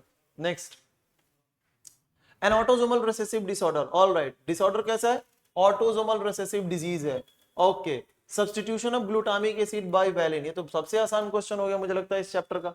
तो आपको पता है सिकल सेल एनीमिया हर कोई जानता है, कैसे जानता है बच्चों, आपको पता ही होगा VHLTP G और G, यानी कि यहां पे क्या होता है, valine, histidine, threonine, proline, VHL, माफ कीजिएगा एक सेकेंड, VHL, L मतलब ल्यूसिन, फिर थ्रेओनिन, फिर प्रोलिन, फिर ग्लूटामिक एसिड, फिर ग्लूटामिक एसिड, ऑलराइट। आप सभी लोगों को पता है कि इसमें 1 2 3 4 5 6 7, तो एग्जैक्टली होता क्या है यहाँ पे बच्चों, एग्जैक्टली होता क्या है यहाँ पे वो देख लीजिए। ये जो 6 पोजीशन है ना, यहाँ ग्लूटामिक एसिड की जगह कौन आ जाता है, वैलिन आ जाता है। तो ग्लूटामिक एसिड से वैलिन आता है किसमें, सिकल सेल एनीमिया में, और जिसकी वजह से आपको पता ही है under low oxygen tension mutant haemoglobin undergoes polymerisation, और जिसकी वजह से जो इलास्टिक नेचर का हमारा रेड ब्लड सेल्स होता है वो खिंच के इलांगेट होकर कैसा हो जाता है, biconcave to sickle like structure हो जाता है। Next we are moving to the next question, by counting the number of QRX complex, by counting the number of कौन सा कॉम्प्लेक्स, जैसे कि आप जानते हैं ECG में जब अपन लोग देखते हैं इस तरीके से स्ट्रक्चर, जब अपन लोग ECG में देखते हैं तो ये P है, ये Q है, ये R है, ये S है, और ये कौन सा वेव है, T वेव है। क्वेश्चन कह रहा है कि आपको काउंट करना है, क्या काउंट करना है भाई, QRS कॉम्प्लेक्स। अगर आप QRS कॉम्प्लेक्स काउंट करते हैं तो आप मैक्सिमम क्या चीज ढूंढ सकते हैं, तो जितनी बार आप ये QRS कॉम्प्लेक्स काउंट करेंगे ना, वो आप हार्ट बीट रेट होता है, क्या होता है, हार्ट बीट रेट। देखो ब्रीदिंग से तो कोई मतलब है नहीं, कार्डियक आउटपुट तो होता है कि 1 मिनट में हार्ट ने कितना ब्लड पंप किया, stroke volume multiplied by heart rate होता है, तो हार्ट बीट रेट हम लोग इससे काउंट कर सकते हैं। और स्ट्रोक वॉल्यूम क्या होता है, the amount of blood pump by each ventricle during ventricular contraction, and बोलना नहीं है स्ट्रोक वॉल्यूम 70 ml होता है, ऑलराइट। तो हम लोग हार्ट बीट का रेट पता कर सकते हैं सिर्फ इसको काउंट करके, किसी का ECG देख लो और फिर उससे QRS कॉम्प्लेक्स काउंट करके बता दो। नेक्स्ट मिसमैच ढूंढना है, क्या ढूंढना है बच्चों, मिसमैच ढूंढना है, किसके, फंगस कैरेक्टर के बारे में। आइए फंगस जिस बच्चों को अच्छे से पता होगा वो अच्छे से कर सकते हैं। लेट्स सी कैरेक्टरिस्टिक है और यहाँ फंगल का ग्रुप लिखा हुआ है, they may grow in decaying wood and moist damp places, phycomycetes, बिल्कुल सही बात है, ये फाइकोमाइसिटिस का ही कैरेक्टर है बेटा, ये तो बुक का ही लाइन है। Sexual spores are endogenous in origin, basidiomycetes, बेटा ध्यान दीजिए, मैं क्लास में भी बोलता हूँ कि जब भी क्वेश्चन आएगा ना, ये आएगा अगर स्पोर के बारे में कि सेक्सुअल है कि एसेक्सुअल है, एक्सोजिनस है कि एंडोजिनस है, मोटाइल है कि नॉन मोटाइल है। अब जो बच्चा यहाँ देख रहा है कि सेक्सुअल स्पोर और बेसिडियोमाइसिटिस और यहाँ लिख दिया एंडोजिनस, ये गलत लिख दिया, ये एंडोजिनस नहीं होगा, एक्सोजिनस होगा। जिन बच्चों को नहीं पता वो इधर ध्यान दीजिए बच्चों, आपको मैं बता दूं कि ये बेसिडियोमाइसिटीज का फोटो मैंने बना दिया, इसको हम लोग क्या बोल देते हैं, बेसिडियम या बेसिडिया, याद आ गया ना। इस बेसिडिया के ऊपर चार ऐसे स्पोर्स होंगे, यही जो स्पोर्स है, इन स्पोर्स का अपन लोग क्या नाम बोलते हैं, बेसिडियो स्पोर्स। कौन सा स्पोर्स होता है ये, बेसिडियो स्पोर्स। बच्चा देख के ही लग रहा है कि ये बाहर की तरफ बनता है कि नहीं, तो ये एंडोजिनस थोड़ी ना होगा, ये तो एक्सोजिनस होगा। और हमें ढूंढना भी मिसमैच था, हमने ढूंढ लिया है, फिर भी हम आगे की तरफ जाकर देख लेंगे एक बार, है ना। अच्छा मान लो एस्कोस्पोर बोल दिया था तो क्या बोलते, बेटा ascospore is a sexual spore but it is endogenous in origin. और चलो बता देता हूं, बेसिडियोस्पोर 4 बनेगा, एस्कोस्पोर 8 बनेगा, याद रहेगा। चलिए तो हमने गलत तो ढूंढ लिया, लेट्स से आगे इंटरवेनिंग डाइकैरियोटिक स्टेज। ये डाइकैरियोटिक क्या है, मतलब प्लाज्मोगेमी हुआ लेकिन कार्योगेमी नहीं हुआ, ये दो ही जगह पे होता है, एस्कोमाइसिटीज एंड बेसिडियोमाइसिटीज में। तो आंसर में एस्कोमाइसिटीज दिया है तो सही बात है, ये गलत था ही हमारा। Large number of them are decomposer and help in mineral cycling, deuteromycetes का तो ये फीचर ही है, तो ये सही है, हमने ढूंढ लिया है। हमारा राइट आंसर कौन सा है, 2। क्या गलत ढूंढा हमने, क्या गलत ढूंढा बेटा, एंडो की जगह क्या होगा, एक्सो होगा, बाहर की तरफ बनता है। नेक्स्ट, ऑल राइट, तो देखिए विच of the following sequence is correct in terms of abundance. अच्छा एबंडेंस यानी जिस बच्चे को यहाँ पे परसेंटेज याद होगा breathing body fluid and circulation से, वही बच्चा इसको सॉल्व कर पाएगा और कोई नहीं। अच्छा एक और ट्रिक देख लो, ऑप्शंस को मैच करो, ज्यादातर क्वेश्चंस में मैंने इस तरीके के देखे, ये जरूर ट्रिक काम करता है ना। सबसे ज्यादा कौन है, सबसे कम कौन है, ये तो सबको पता होना चाहिए। सबसे ज्यादा न्यूट्रोफिल, सबसे ज्यादा बेसोफिल, आइए उसी को पहले ढूंढ लेते हैं। तो न्यूट्रोफिल बेसोफिल, न्यूट्रोफिल बेसोफिल, ये देखिए सबसे ज्यादा न्यूट्रोफिल, सबसे ज्यादा कौन होता है, बेसोफिल।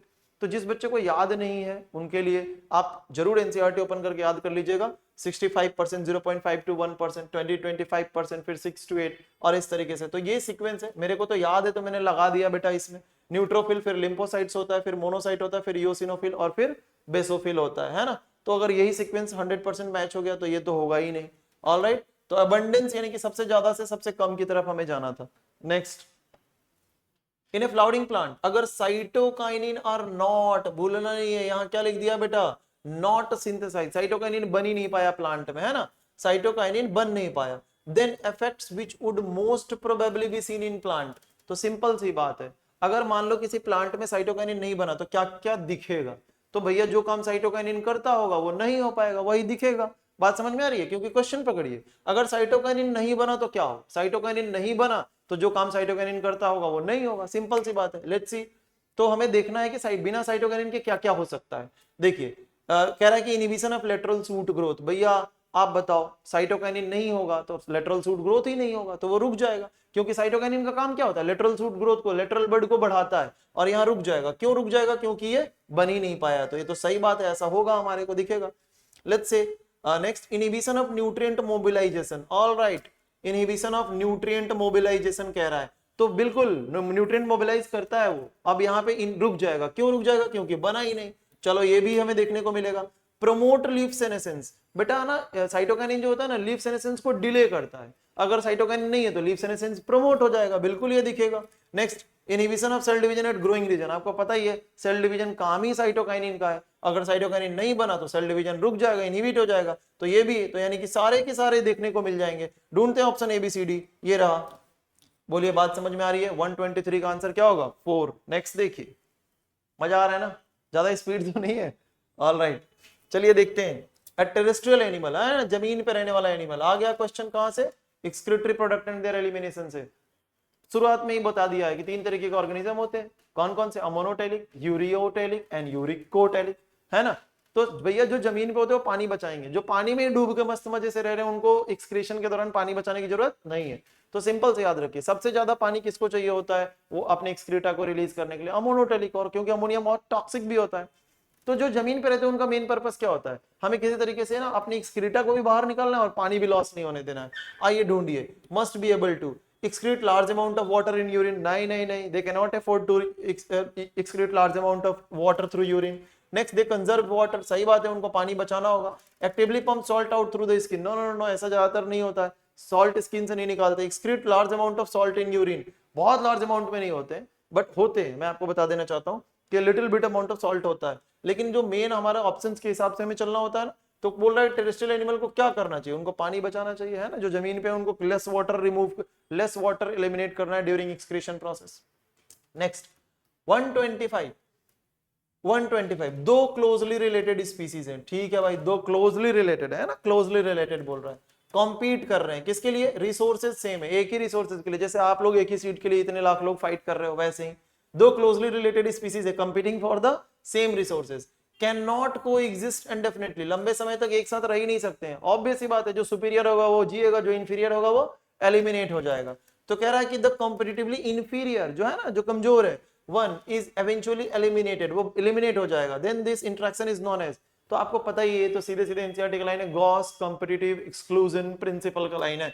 तो आइए ढूंढते हैं, पहला ही ऑप्शन है कॉम्पिटिटिव एक्सक्लूजन बोलते हैं इसको, जो सुपीरियर होगा वो सर्वाइव करेगा, जो इंफीरियर होगा वो एलिमिनेट हो जाएगा। नेक्स्ट क्वेश्चन, एंजियोटेंसिन, ओके, ये क्वेश्चन आ गया फिर से आपको, है ना, रेगुलेशन ऑफ किडनी फंक्शंस के क्वेश्चन है, जो कि बॉडी फ्लूइड ब्रीदिंग, सॉरी माफ कीजिएगा, excretory product and their elimination से। Angiotensinogen is a protein produced and secreted by, अच्छा कहां बनता है कि नहीं दोस्तों? जिन बच्चों को रास मैकेनिज्म अच्छे से आता होगा उन्हीं को ये शायद पता होगा कि जो एंजियोटेंसिनोजन है ना वो बनता लीवर में। अब जिन बच्चों को नहीं पता उनको मैं बता दूं कि भैया लीवर से जो है ना, लीवर से निकलता है एंजियोटेंसिनोजन, एंजियोटेंसिनोजन कहां से निकलता है? लीवर से। और आपको पता ही है कि इनएक्टिव है, जन लगा हुआ लास्ट में, इसको एक्टिव करना है, तो एक्टिव करने के लिए हमें, एक्टिव करने के वक्त दौरान क्या बनता है? एंजियोटेंसिन 1 बनता है। एंजियोटेंसिन 1 बनाया कौन? आपको पता ही है बच्चों, कौन बनाया? रेनिन, जो कि किधर से आया? किडनी से आया। रेनिन किधर से आया बच्चा? किडनी से आया। ऑल राइट, है ना, आपको पता है ना, जेजी सेल्स, जेजीए का, वहां से आया। एंजियोटेंसिन जन 1 से एंजियोटेंसिन 2 बना। बच्चों ये तो कहीं पे बुक में नहीं लिखा हुआ है, फिर भी सुन लो, एंजियोटेंसिन 2 जो होता है ना, वो लंग्स की मदद से, एंजियोटेंसिन कन्वर्टिंग एंजाइम जो कि लंग्स से रिलीज होता है, लंग्स से रिलीज होता है, ये वहां से आता है। ऑलराइट, तो हम तो इतना और डीप में नहीं जाते, हमारा क्वेश्चन सिर्फ एंजियोटेंसिनोजन से था कि ये प्रोटीन कहां प्रोड्यूस होता है, कहां सिक्रेट होता है, कहां सिक्रेट होता है? लीवर से सिक्रेट होता है। Alright, next question, identify the following statements as true and false with respect to an androecium. अच्छा, एंड्रोइसियम के रिस्पेक्ट में हमें ट्रू फॉल्स ढूंढना है, यानी कि जो male reproductive part of the flower है ना, उसके अकॉर्डिंग हमें ट्रू और फॉल्स ढूंढ लेना। आइए let's see, it is composed of stamen, बिल्कुल सही बात है, तो ट्रू लिख देता हूं। है ना, ट्रू लिख देता हूं, ये ट्रू है, चलो भाई, क्योंकि एंड्रोइसियम स्टेमेन होते ही उसमें। Each stamen consist of stock called a peduncle and anther, गलत बात है, ये फॉल्स है। क्यों भैया, पेडंकल इसको थोड़ी ना बोलते हैं, पेडिसिल और पेडंकल इनफ्लोरोसेंस का हिस्सा होता है। जो बेटा जो पूरा इनफ्लोरोसेंस का मेन स्टॉक होता है ना, जिसपे सारे फ्लावर्स होते हैं, उसको पेडंकल बोलते हैं। अगर मान लो बच्चों, ये है मेन, यहाँ पे एक फ्लावर है, माफ कीजिएगा फ्लावर इतना सुंदर नहीं बना रहा हूं, बट फिर भी मान लीजिए एक ऐसा स्ट्रक्चर है, ऑलराइट।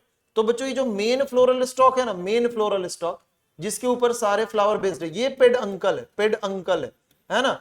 और ये जो है, ये हमारा ये क्या है, पेडिसिल है। बात समझ में आ रही है ना, ये हमारा क्या है बच्चों, पेडिसिल है। यहाँ क्या कह रहा है, हर स्टेमेन के पास एक स्टॉक होता है, उसको पेडंकल कहते हैं, एंथर, गलत बात है, उसको हम क्या बोलते हैं, एंथर के साथ नीचे जो होता है उसको फिलामेंट बोलते हैं, पेडंकल नहीं बोलते, है ना। इसीलिए फॉल्स स्टेटमेंट हो गया हमारा, कैसा स्टेटमेंट हो गया, फॉल्स स्टेटमेंट हो गया। All right all right all right. Next देखिए, each anther is usually bilobe, सही बात है, ईच लोब हैज 2 माइक्रोस्पोरेंजिया, सही बात है, 2 लोब है। अभी थोड़ी देर पहले एक क्वेश्चन में डिस्कस भी किया था कि जब हम ट्रांसवर्स सेक्शन लेते हैं तो दिखता है हमें कि 2 लोब होते हैं, लेफ्ट और राइट लोब, और हर लोब में 2-2 माइक्रोस्पोरेंजिया होता है। तो ये तो हमारा क्या हो गया, ट्रू हो गया। All right, pollen grains are produced in pollen sac, ठीक है भाई, पोलन सैक में है। By mitotic division of pollen mother cell, यहां गलत हो गया, पोलन तो बनता किस चीज से भैया, मियोटिक डिवीजन से बनता है, तो ये क्या हो गया, फॉल्स। आइए ढूंढते हैं ट्रू फॉल्स ट्रू फॉल्स। तो ट्रू फॉल्स ट्रू फॉल्स, ये हमारा फर्स्ट ही मैच होता हुआ दिख रहा है, true false true false. Alright, आप 127 क्लियर है। Next 128, sternum is connected by, sternum the flat bone of our body present ventrally midline of the thorax, पता ही है आप लोगों को, जो हमारे रिब केज बनाने में हेल्प करता है, हमारे रिब्स आकर अटैच होते हैं, कौन से रिब, ट्रू रिब्स, कौन से ribs, true ribs directly attach होते हैं। और आपको पता ही है जो हमारे वर्टिब्रो कंट्रोल रिब्स होते हैं वो डायरेक्टली अटैच तो नहीं होते, है ना, वो फॉल्स रिब जो होते हैं वो नहीं होते। क्यों, वो तो आकर जो हमारे 7th रिब से जुड़ते हैं थ्रू द हाइलियन कार्टिलेज, और जो हमारे जो लास्ट 2 रिब्स होते हैं, जो फ्लोटिंग रिब्स होते हैं, जो हमारे किडनी को प्रोटेक्ट करते हैं। तो यहाँ क्वेश्चन कर रहा है कि अगर स्टर्नम कनेक्ट हो रहा है रिब से, यानी कि हमारे इनिशियली जो ट्रू रिब्स भी कनेक्ट हो रहे हैं अगर डायरेक्टली, तो वो किससे हो रहे हैं, तो भैया हाइलिन कार्टिलेज से, भूलना नहीं है, हाइलिन कार्टिलेज की मदद से स्टर्नम हमारे रिब्स से कनेक्टेड होता है। नेक्स्ट फिर से आ गया भाई, ट्रू फॉल्स ढूंढना with respect to autotrophic organism. अच्छा, ऐसा कोई ऑर्गेनिज्म है जो ऑटोट्रॉपिक है, ठीक है, शोइंग टिश्यू और organ level of body organisation, all right. तो खाना खुद बना रहा है, हमारे दिमाग में सबसे पहले प्लांट आता है, और टिश्यू और ऑर्गन लेवल पे, चलो हम प्लांट के बारे में रख के सोच लेते हैं। कह रहा है कि few members shows partial heterotrophic in nature. अगर आपको नहीं पता होगा, ज्यादातर बच्चे सोच लेते हैं कि भाई ऐसा होता होगा, नहीं, बहुत सारे ऐसे प्लांट है जो पार्शियली हेटेरोट्रॉपिक होते हैं ना। और ये बात एनसीईआरटी में किंगडम प्लांट, यानी कि जब बायोलॉजिकल क्लासिफिकेशन में किंगडम प्लांट लिखा है ना, उसको रीड करेंगे तो वहां मिल जाएगा, या प्लांट किंगडम के इंट्रोडक्टरी पैरा में जाएंगे तो वहां भी मिल जाएगा, है ना। पार्शियली हेटेरोट्रॉपिक भी कुछ लोग होते हैं, जैसे कि पैरासाइटिक प्लांट हो गया है ना, वैसे टाइप के। तो ये तो सही बात है, हमारे को ये ट्रू मिल गया, कुछ फ्यू मेंबर्स हो partial heterotrophic. Next, cells with prominent chloroplast and cell wall is mainly made up of cellulose, बिल्कुल सही बात है, कोई भी प्लांट सेल होगा क्लोरोप्लास्ट होगा ही, और सेलुलोज का बना होगा, ऑटोट्रॉपिक है। Life cycle is 2 distinct phases with not variable length, ये गलत हो गया भैया, जो 2 डिस्टिंक्टिव फेजेस होते हैं कौन सा होता है, एक हैप्लॉइड गेमेटोफाइटिक एंड एक डिप्लॉइड स्पोरोफाइटिक, और दोनों के लेंथ में वेरिएशन दिखता है, और यहाँ कह रहा है कि वेरिएशन नहीं दिखता है, तो ये तो गलत बात हो गया, फॉल्स हो गया। नेक्स्ट, डिप्लॉइड गेमेटोफाइटिक, बेटा ये गलत हो गया, ये वर्ड गलत है। गेमेटोफाइटिक कैसा होता है, हैप्लॉइड होता है, और स्पोरोफाइटिक कैसा होता है, डिप्लॉइड होता है। यहाँ कह दिया कि डिप्लॉइड गेमेटोफाइट, हैप्लॉइड स्पोरोफाइट, ये तो गलत ढूंढ बोल दिया, उल्टा होना चाहिए था, हैप्लॉइड गेमेटोफाइट होना चाहिए था और डिप्लॉइड स्पोरोफाइट होना चाहिए था, तो ये फॉल्स है। तो TTFF, आइए ऑप्शन में ढूंढते हैं, TTFF हमारा ऑप्शन नंबर कौन सा हो गया बेटा, 2 हो गया। ऑल राइट, नेक्स्ट क्वेश्चन फिर से लोकोमोशन एंड मूवमेंट से आ गया है। Low calcium in the body fluid, है ना, बॉडी फ्लूइड में, बॉडी के फ्लूइड में है, याद रखना है, बोन की बात नहीं कर रहा है, बॉडी के फ्लूइड में कैल्शियम लेवल का कम है, तो इससे कौन सी बीमारी होगी, आपको पता ही है, टिटैनी, रैपिड स्पैज्म होता है हमारे मसल्स का, अगर कैल्शियम लेवल कम हो गया तो, है ना। अगर आप क्लास में थे तो आपने सुना होगा, काफी डिटेल में मैं इसको अच्छे से सिखाया था कि किस तरीके से होता है। फिलहाल एनसीईआरटी की लाइन के हिसाब से चले तो आप याद रख लीजिएगा, बॉडी फ्लूइड में कैल्शियम कम है तो टिटैनी होगा, रैपिड स्पैज्म का केस है। नेक्स्ट 131, ऑल राइट, ये फोटोसिंथेसिस से क्वेश्चन है, PS1 PS2 के लोकेशन से रिलेटेड क्वेश्चन दिख रहा है, जैसा कि आप देख पा रहे हैं। ऑल राइट, स्ट्रोमा लैमिला, तो जिन बच्चों को नहीं पता उनके लिए एक बार क्विक टेक में यहाँ पे देख लीजिए, जिन बच्चों को नहीं पता उनके लिए एक बार क्विक टेक में देख लीजिए बच्चों, ये हमारा एक क्लोरोप्लास्ट है ना, ये हमारा क्या है, क्लोरोप्लास्ट है। क्वेश्चन, PS1 PS2 कहाँ होता है, आप ऐसे एक मैं ट्रिक देता हूं, ऐसे याद रखना, PS1 ना मेम्ब्रेन सिस्टम में हर जगह होता है, जी हाँ, चाहे वो थाइलाकॉइड का मेम्ब्रेन हो, चाहे ग्रेना का कोई हिस्सा हो, चाहे स्ट्रोमा लेमिला हो, PS1 इज फाउंड एवरीवेयर। लेकिन PS2 हर जगह नहीं होता है। PS2 ना बेटा हमेशा अप्रेस्ड पार्ट यानी दबे हुए पार्ट में, यानी कहने का मतलब कि ऐसा कोई भी पार्ट जो इस मेम्ब्रेन सिस्टम का जो डायरेक्टली कभी भी स्ट्रोमा के कांटेक्ट में नहीं होना, वही सिर्फ रख सकता है कौन? PS2। ऐसे याद रखना है। तो समझ गया ना, PS1 हर जगह है और PS2 कहां है? अप्रेस्ड पार्ट, यानी वो पार्ट जो स्ट्रोमा का डायरेक्ट कांटेक्ट में नहीं है। ऑल राइट, तो एक बात बताइए, यहां तो ऑब्वियसली 1 होगा, यहां भी 1 होगा, यहां भी 1 होगा, इधर बाउंड्री की तरफ भी आसानी से 1 मिल जाएगा, लेकिन अंदर की तरफ 1 भी मिलेगा और 2 भी, अंदर की तरफ 1 भी मिलेगा और 2 भी मिलेगा। बोलो बात समझ में आ रही है ना? अब आइए देखिए क्वेश्चन आपसे क्रैक हो जाएगा। स्टेटमेंट 1, स्ट्रोमा का लैमिला यानी कि इसकी बात कर रहा है बोथ PS1 एंड PS2। गलत बात है। अभी मैंने बोला कि इसके पास PS1 तो होता है लेकिन PS2 नहीं होता है। तो लो भाई यहीं पे खत्म हो गया, ये हमारा गलत स्टेटमेंट हमने ढूंढ दिया है, ये गलत है, ये गलत स्टेटमेंट है। ठीक है, नेक्स्ट स्टेटमेंट 2, साइक्लिक फोटोफॉस्फोराइलेशन। जानते हैं ना साइक्लिक और नॉन साइक्लिक? साइक्लिक फोटोफॉस्फोराइलेशन में सिर्फ PS1 काम करता है और नॉन साइक्लिक फोटोफॉस्फोराइलेशन में PS1 भी काम करता है और PS2 भी काम करता है। Let's see, cyclic photophosphorylation also occurs when only light of wavelength 680 nanometre is available. गलत लिख दिया भाई। साइक्लिक तो तब काम करता है क्योंकि साइक्लिक में PS1 आप जानते हैं P700 कहते हैं, जब 700 नैनोमीटर वेवलेंथ ऑफ लाइट मिलता तब वो काम कर रहा होता है, और यहाँ 680 लिखा है, तो ये भी हमारा स्टेटमेंट क्या हो गया? गलत हो गया है ना, क्योंकि याद रखना है साइक्लिक में PS1 जो काम करता है वो P700 कहलाता है, 700 नैनोमीटर वेवलेंथ ऑफ लाइट पे फंक्शनल है, और नॉन साइक्लिक में PS2 पहले एक्टिवेट हो जाता है, वो 680 पे काम करता है, और यहाँ कह रहा है कि साइक्लिक 680 पे काम करता है। गलत बात है, दोनों ही गलत हो गए। अरे यार चलिए ऑप्शंस ढूंढते हैं, दोनों गलत है। ये रहा हमारा, both statements are incorrect. Option number कौन सा हो जाएगा? 4 हो जाएगा। All right, 131, halfway almost. All right, immediately after an action potential, okay, action potential की बात हो रही है, यानी कि हमारा चैप्टर पहुंच चुका है न्यूरल कंट्रोल एंड कोऑर्डिनेशन पे आ गए हैं। आइए देखते हैं, कह रहा है इमीडिएटली, वर्ड पकड़ने का खेल है ना, नीट और कुछ नहीं है बच्चों, नीट कुछ नहीं है, मैं आपको बता रहा हूं। वर्ड पकड़िए, एनसीईआरटी की लाइन ध्यान में रखिए, आपसे 100% क्वेश्चन क्रैक होगा। Immediately after an action potential, क्या बोल रहा है? After an action potential is picked. Picked मतलब क्या? मतलब पिक पे आ चुका है। अगर आपको क्लासरूम में टीचर ऐसे पढ़ाए होंगे तो आपने जरूर देखा होगा किस तरीके से उन लोगों ने ऐसे आपको एक्सप्लेन किया होगा कि बच्चों मान लीजिए -70 पे था, -55 पे गया, ऐसे पिक किया, फिर ऐसे उठने लगा, फिर ऐसे गिर गया, फिर यूं आ गया, सिखाया होगा। आप ऐसे सीखिए अगर आपको नहीं पता है तो। मान लीजिए कि कोई एक्शन पोटेंशियल ऐसे स्टार्ट हुआ, यूं गया और फिर, है ना, डीपोलराइजेशन हुआ इधर, वापस से री होने लगा इधर, और ये हाइपर पोलराइजेशन का कॉन्सेप्ट होता है। एक होता है कि सोडियम पोटेशियम पंप, और एक होता है sodium voltage gated channel and potassium voltage gated channel. तो कह रहा है कि भैया एक्शन पोटेंशियल जो है ना पिक्ड, ईडी लग गया, मतलब पिक्ड कर चुका है, उसके बाद क्या होगा? Immediately after. तो बेटा यहां पे याद रखना, जब यहां पे जा रहा होता है ना तो सोडियम वोल्टेज गेटेड चैनल खुले होते हैं, और जब इधर आ रहा होता है तो पोटेशियम वोल्टेज गेटेड चैनल खुले होते हैं। क्वेश्चन करा पिक्ड के बाद क्या होगा? इमीडिएटली आफ्टर पिक्ड, तो पिक्ड के बाद क्या होगा? पोटेशियम वोल्टेज गेटेड चैनल खुलेंगे। विच सेलुलर गेट्स ओपन? तो आंसर क्या हो जाएगा हमारा? Potassium. All right, next. Okay, this question has been repeating since the RRT. I have find out multiple times in different tests. Although this is a diagram based question, so you can do it very easily. Let's see, a typical biogas plant हमारे को दिया हुआ बच्चों, और हमें option number ABC ढूंढ के देना है, करेक्टली आइडेंटिफाई करना है। कैसे आइडेंटिफाई करना है? करेक्टली। ऑल राइट, यहाँ A लिखा है ना, तो ये आपको पता ही है कि ये क्या होता है? गैस होल्डर होता है, गैस होल्डर होता है। जैसे जैसे गैस बढ़ता है ना, फ्लोटिंग कवर ऊपर की तरफ उठता है। ठीक है, बी क्या है हमारा? बेटा बी हमारा डाइजेस्टर है, बी जो है हमारा डाइजेस्टर है। और ये सी दिया, सी क्या है? स्लज, यानी जो यूज्ड अप है उसको हम लोग, जो यूज्ड अप यानी कि डिग्रेडेशन हो गया, फिर हम निकाल कर इसको बाहर भी कर सकते हैं, मैन्योर की तरह यूज कर सकते हैं, तो सी स्लज। आइए ढूंढते हैं गैस होल्डर ए हमारा गैस होल्डर, बी डाइजेस्टर, सी स्लज। तो ए गैस होल्डर, बी डाइजेस्टर और सी स्लज, यहाँ पे हमारा ऑप्शन नंबर कौन सा हो जाएगा? 2 हो जाएगा। Next, PNS। All right, again neural control and coordination से क्वेश्चन है बच्चों ये। PNS does not belong to, है ना, कह रहा है कि PNS किसका हिस्सा नहीं है। तो आपको तो पता ही है, human neural system, human neural system divided into 2, central nervous system, है ना, and peripheral nervous system, and peripheral nervous system once again divided into somatic neural system and autonomic neural system, and autonomic neural system is once again divided into sympathetic neural system and parasympathetic neural system। सभी बच्चों को ये flow chart याद होना चाहिए। अब आइए ढूंढ लेते, कह रहा है PNS किसका हिस्सा नहीं है, तो ये रहा ना हमारा PNS, ये रहा ना, PNS किसका हिस्सा नहीं है? देखो ये पे ऑप्शन ढूंढ लो, सोमैटिक तो है, ऑटोनोमिक तो है, क्या नहीं है भैया? Central nervous system. बोलो डन है यहाँ तक? ये फ्लो चार्ट याद रखेंगे। ऑलराइट बच्चों, ठीक है, समझ आ रहा होगा आई होप। अगर फास्ट समझा रहा हूं तो स्लो करके सुन लेना, है ना। चलिए नेक्स्ट देखते हैं। नेट, अच्छा इकोसिस्टम, इकोलॉजी से क्वेश्चन आ गया, आप देख सकते हैं इकोसिस्टम से।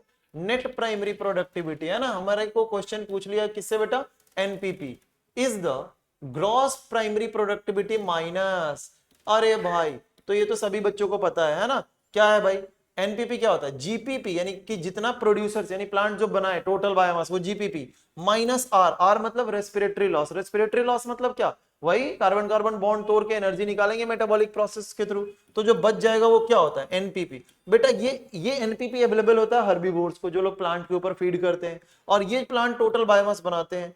तो क्या कह रहा है, NPP is the gross primary productivity minus, क्या माइनस करेंगे, रेस्पिरेटरी लॉस माइनस करेंगे, क्या माइनस करेंगे बच्चों, रेस्पिरेटरी लॉस माइनस करेंगे। ये रेस्पिरेटरी लॉस क्या है भाई, प्लांट अपने लिए खाना बनाया वो भी तो जिंदा रहने के लिए मेटाबॉलिज्म के थ्रू उसको यूज करेगा ना, आइए ढूंढते हैं। कह रहा है that is what consume by herbivore, no बेटा हर्बीवोर कौन कंज्यूम करते हैं, NPP, that is that which is consume by producer, जी हाँ प्रोड्यूसर खुद ही कंज्यूम करते हैं इन मेटाबॉलिज्म, तो यही हमारा राइट आंसर है। और भी पढ़ लेते हैं, सेकेंडरी प्रोडक्टिविटी, नो वो तो हर्बीवोर ने जो न्यू ऑर्गेनिक मैटर बनाया उसको सेकेंडरी प्रोडक्टिविटी कहते हैं। लॉस ड्यू टू मोर्टेलिटी, नहीं वो तो सीधे हमारा न्यूट्रलाइज हो जाएगा, मतलब कि डिकम्पोज होगा और मिट्टी का हिस्सा बन जाएगा। तो राइट आंसर हमारा क्या हो जाएगा, 2, कि भाई प्लांट ने जो बनाया, प्रोड्यूसर ने जो बनाया, जो एनर्जी के लिए यूज किया वो है second. Next question is with the related with chemical control and coordination. आइए देखते हैं, एक प्रेग्नेंट फीमेल है, कैसी फीमेल है बच्चों, प्रेग्नेंट फीमेल है, उसने उसकी बच्चे की डिलीवरी हुई, जो बेबी को क्या क्या प्रॉब्लम है, स्टंटेड ग्रोथ है, याद आ रहा होगा एनसीईआरटी ध्यान से पढ़ेंगे, क्रेटिनिज्म वर्ड लिखा है, ऑलराइट, स्टंटेड ग्रोथ है, मेंटल रिटार्डेशन है, लो इंटेलिजेंस परसेंट है, ओ सो सैड, एबनॉर्मल स्किन है। भाई आखिर इस फीमेल को क्या दिक्कत हुई थी जो बच्चा ऐसा हो गया, तो आपको याद होगा कि जिस भी प्रेग्नेंट फीमेल को खाने में डेफिशिएंसी ऑफ आयरन हो जाए, ये सिंपल सा केस बनता है। तो आइए ढूंढते सीधे आयरन आयोडीन की deficiency, low secretions of growth hormone, cancer of thyroid gland, over secretions of pars distalis and iodine in diet, तो आयोडीन की कमी हो गई इसलिए हुआ। डायरेक्ट एनसीईआरटी का लाइन है, disorders in chemical control and coordination से। Next, choose the correct pair, हमें ढूंढना क्या बच्चों, करेक्ट पेयर ढूंढना, करेक्ट मैच ढूंढना है। तो करेक्ट, कैरेट ग्रास आगे लेंटाना लिख दिया, गलत बात है, तो पार्थेनियम होना चाहिए। रेजरपाइन, वोरोवोल्फिया वोमिटोरिया, यही सही है बेटा, है ना। आगे देख लेते एक बार, rivet popper hypothesis, David Tilman, गलत बात है, ये पॉल एलरिच ने दिया था, यहाँ पार्थेनियम होना चाहिए था, यहाँ पॉल एलरिच होना चाहिए था। एविल क्वार्टेट, वही 4 कारण जो बायोडाइवर्सिटी के लॉस के होते हैं, और कह रहा है कि एक्सी2 कंजर्वेशन है, ऐसा कुछ नहीं है। तो भैया रेजरपाइन, वोरोवोल्फिया वोमिटोरिया बहुत फेवरेट क्वेश्चन में से एक है बच्चों, ये जेनेटिक डाइवर्सिटी का क्वेश्चन है ना, बायोडाइवर्सिटी में जेनेटिक डाइवर्सिटी का क्वेश्चन है। हिमालयन रीजन में मिलने वाला एक प्लांट है वोल्फिया वोमिटोरिया, वो एक एक्टिव केमिकल बनाता है रेजरपाइन। ये रेजरपाइन जो केमिकल है हर एक प्लांट में कंसंट्रेशन में और उसके पोटेंसी के टर्म्स में, कि कितनी उसकी वायबिलिटी एफिशिएंसी है, उसके पोटेंसी के टर्म्स में दोनों में वो डिफर करता है। जैसे 5 प्लांट है रोवोल्फिया का, 5 से रेजरपाइन निकालिए, सब में रेजरपाइन का कंसंट्रेशन अलग हो सकता है और सब में उस रेजरपाइन केमिकल की पोटेंसी भी अलग हो सकती है ना, जेनेटिक डाइवर्सिटी का एग्जांपल है। तो यही करेक्ट मैचिंग दिया हुआ है। 137 के बाद 138, which of the following hormones are the examples, okay, which one of the following pairs of hormone, है ना, all right, pairs of hormone are the example that can easily pass through the cell membrane। अच्छा, कौन सा hormone cell membrane को पास कर जाता है of the target cell and जाके बाइंड कर जाता है, कहां बाइंड कर जाता है, रिसेप्टर्स इनसाइड इट, सेल के अंदर रिसेप्टर तो कहां, मोस्टली इनसाइड, क्या लिख दिया, न्यूक्लियस, इतना हिंट दे दिया है, याद रखो। 2 टाइप के हमें mechanism of hormone actions last page of the 11th class NCERT में लिख रखा है कि भैया हमारे पास प्रोटीन हार्मोन है और स्टेरॉयडल हार्मोन है। दोस्तों प्रोटीन हार्मोन्स के जो रिसेप्टर्स होते हैं वो सेल मेम्ब्रेन के ऊपर ही होते हैं ना, उसके बाद वो लोग रिस्पांस 1 देते हैं, सेकेंडरी मैसेंजर जनरेट करते हैं और फिर जाकर फिजियोलॉजी शो करते हैं। लेकिन याद रखना जितने भी स्टेरॉयडल हार्मोन्स होते हैं, all the sex hormones are steroidal hormones. उनकी खासियत क्या होती है, उनके न्यूक्लियस के अंदर उनके हार्मोन रिसेप्टर कॉम्प्लेक्स होते हैं, तो प्लाज्मा मेम्ब्रेन को क्रॉस करते हुए, न्यूक्लियर मेम्ब्रेन को क्रॉस करते हुए सीधे न्यूक्लियस के अंदर पहुंच रहे हैं। तो आइए ढूंढते हैं, हमें ढूंढना क्या है, कह रहा है कि भैया इन कौन से पेयर ऑफ हार्मोन के रिसेप्टर्स जो सेल मेम्ब्रेन को पार करते हैं, उनके रिसेप्टर सेल के अंदर न्यूक्लियस के अंदर होते हैं। तो सेक्स हार्मोन हमें ढूंढना है, स्टेरॉयडल हार्मोन ढूंढना है। आइए देखते हैं, तो आप देख सकते हैं ये रहा हमारे पेयर्ड, तो ऐसा दिया ही हुआ, कौन कौन सा, कॉर्टिसोल एंड टेस्टोस्टेरोन, यही 2 है जो हमारे स्टेरॉयडल हार्मोन्स के बेस्ट एग्जांपल है, इसलिए आंसर 2 हो गया। Next 139, cell wall is indestructible, cell wall टूट नहीं सकता है। क्यों नहीं टूट सकता भाई? उसके ऊपर सिलिका का डिपोजिशन है। ठीक है भाई, डायटम्स का क्वेश्चन है, क्रिजोफाइट्स का क्वेश्चन है। Alright, red tide in sea is caused by dinoflagellate, बिल्कुल सही बात है। डाइनोफ्लेजलेट में कौन रेड टाइड कॉज करता है बच्चों? गोनियोलेक्स। कौन कॉज करता है? गोनियोलेक्स की खासियत होती है कि वो रेड टाइड कॉज कर देता है। ऑलराइट, तो हम देख पा रहे हैं कि ये सर्सन दे रहा है क्रिजोफाइट से, रीजन दे रहा है डाइनोफ्लेजलेट से। तो भैया दोनों सही तो है, लेकिन करेक्ट एक्सप्लेनेशन मेरे को तो नहीं लग रहा है। तो ढूंढते हैं कि दोनों सही, करेक्ट एक्सप्लेनेशन कौन सा नहीं है। तो ये हमारा both assertion and reason are true but not the correct explanation, यानी आंसर नंबर कौन सा हो जाएगा? 3। Next 140 menstruation is triggered. Okay, menstruation कब ट्रिगर्ड हुआ, कैसे स्टार्ट हुआ? बोला ट्रिगर्ड कैसे हुआ? By abrupt decline in the amount of hormone. कौन सा हार्मोन कम होने से ये मेंस्ट्रुएशन स्टार्ट हो जाता है? तो आपको पता ही होगा कि भैया जैसे ही फर्टिलाइजेशन नहीं हुआ, जैसे ही फर्टिलाइज, सबसे पहले तो पकड़ लीजिए कि मेंस्ट्रुएशन होगा कब? फर्टिलाइजेशन नहीं होगा तभी होगा। और नहीं होगा, मान लीजिए यहाँ फॉलिकल्स बने थे मैच्योर हो गया, बाहर निकल गया सेकेंडरी oocyte, यहाँ बन गया कॉर्पस ल्यूटियम। इसका काम क्या है? प्रोजेस्टेरॉन हार्मोन सिक्रीट करना। अगर फर्टिलाइजेशन नहीं होगा तो यह रिग्रेस हो जाता है, और अगर रिग्रेस होगा तो प्रोजेस्टेरॉन हार्मोन कम हो जाएगा। तो आंसर हमारा क्या होगा? Corpus luteum. अगर कॉर्पस ल्यूटियम ने प्रोजेस्टेरॉन रिलीज करना बंद कर दिया तो भैया कौन सा चीज चालू हो जाएगा? मेंस्ट्रुअल साइकिल स्टार्ट हो जाएगा। Next, link reaction in aerobic respiration. कौन सा रिएक्शन की बात कर रहा है बच्चों? Link reaction. एरोबिक रेस्पिरेशन में लिंक रिएक्शन की बात कर रहा है। अकर्स इन, कहां चलता है? तो जिन बच्चों को नहीं पता है, मान लीजिए सेल है, ये माइटोकॉन्ड्रिया है ना। आज ही दिन में कोई बच्चा किसी बैच में, हाँ कायलीपारा गर्ल्स कैंपस में आज मैंने एक क्वेश्चन डिस्कस किया था। मतलब एक बच्चे से मैंने पूछ दिया था, वो लोग रेस्पिरेशन का डाउट पूछ रहे थे, तो मैंने उनको बताया था, देखो बच्चों, जो ग्लूकोज मॉलिक्यूल है ना, ग्लूकोज मॉलिक्यूल से टूट के पायरुविक एसिड जो बनता है ना, ग्लाइकोलाइसिस, ये हमेशा साइटोप्लाज्म में चलेगा। लेकिन पायरुविक एसिड को हम ट्रांसपोर्ट करके माइटोकॉन्ड्रिया में ले जाते हैं, और माइटोकॉन्ड्रिया के मैट्रिक्स के अंदर दो रिएक्शन चलता है, एक लिंक रिएक्शन और दूसरा क्रेब्स साइकिल, यानी दोनों मैट्रिक्स में चलेगा। और इलेक्ट्रॉन ट्रांसपोर्ट सिस्टम कहां चलेगा? इनर माइटोकॉन्ड्रियल मेम्ब्रेन में चलेगा। ऑलराइट, तो अब हमारा क्वेश्चन कह रहा है लिंक रिएक्शन कहां चलता है? तो भैया लिंक रिएक्शन कहां चलता है? मैट्रिक्स ऑफ द माइटोकॉन्ड्रिया में चलता है। 141। Next question 142, the first sign, पहला साइन ऑफ ग्रोइंग फीटस, जो फीटस ग्रो कर रहा है उसका पहला साइन की बात हो रही है, मे बी नोटिस। ठीक है, कैसे नोटिस करने को कह रहा है? कह रहा है listening to the heart sound, heart के साउंड सुनना है स्टेथोस्कोप से। किसके बाद सुन सकते हैं? मतलब अगर कोई ग्रोइंग फीटस है उसके हार्ट का साउंड सुनना है स्टेथोस्कोप लगा के, तो कब सुन सकते हैं? ये दिया फर्टिलाइजेशन पे, नो नो नो, हार्ट बना ही नहीं है। इम्प्लांटेशन पे, नो, ऑर्गेनोजेनेसिस नहीं हो रहा है। First month of pregnancy, after fourth month of pregnancy सुन सकते बेटा, just after the first month of pregnancy, ऐसा एनसीईआरटी लिखता है कि फर्स्ट मंथ ऑफ प्रेगनेंसी के बाद में हम लोग हार्ट साउंड सुन सकते हैं।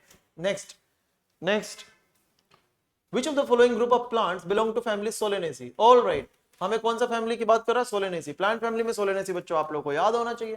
तो यहाँ तीन एग्जांपल पहले ही हमें दिख रहा है, अश्वगंधा, पिटोनिया और टोबैको। जिस बच्चे को एग्जांपल याद होगा वही कर पाएगा, एग्जांपल बेस्ड क्वेश्चन है। Next question, which of the following is a natural method of contraception? है ना, आपको पता ही अलग अलग मेथड है, natural method, barrier method, surgical method वगैरह वगैरह। तो नेचुरल मेथड में तीन आते हैं, coitus interruptus, lactational amenorrhoea and periodic abstinence.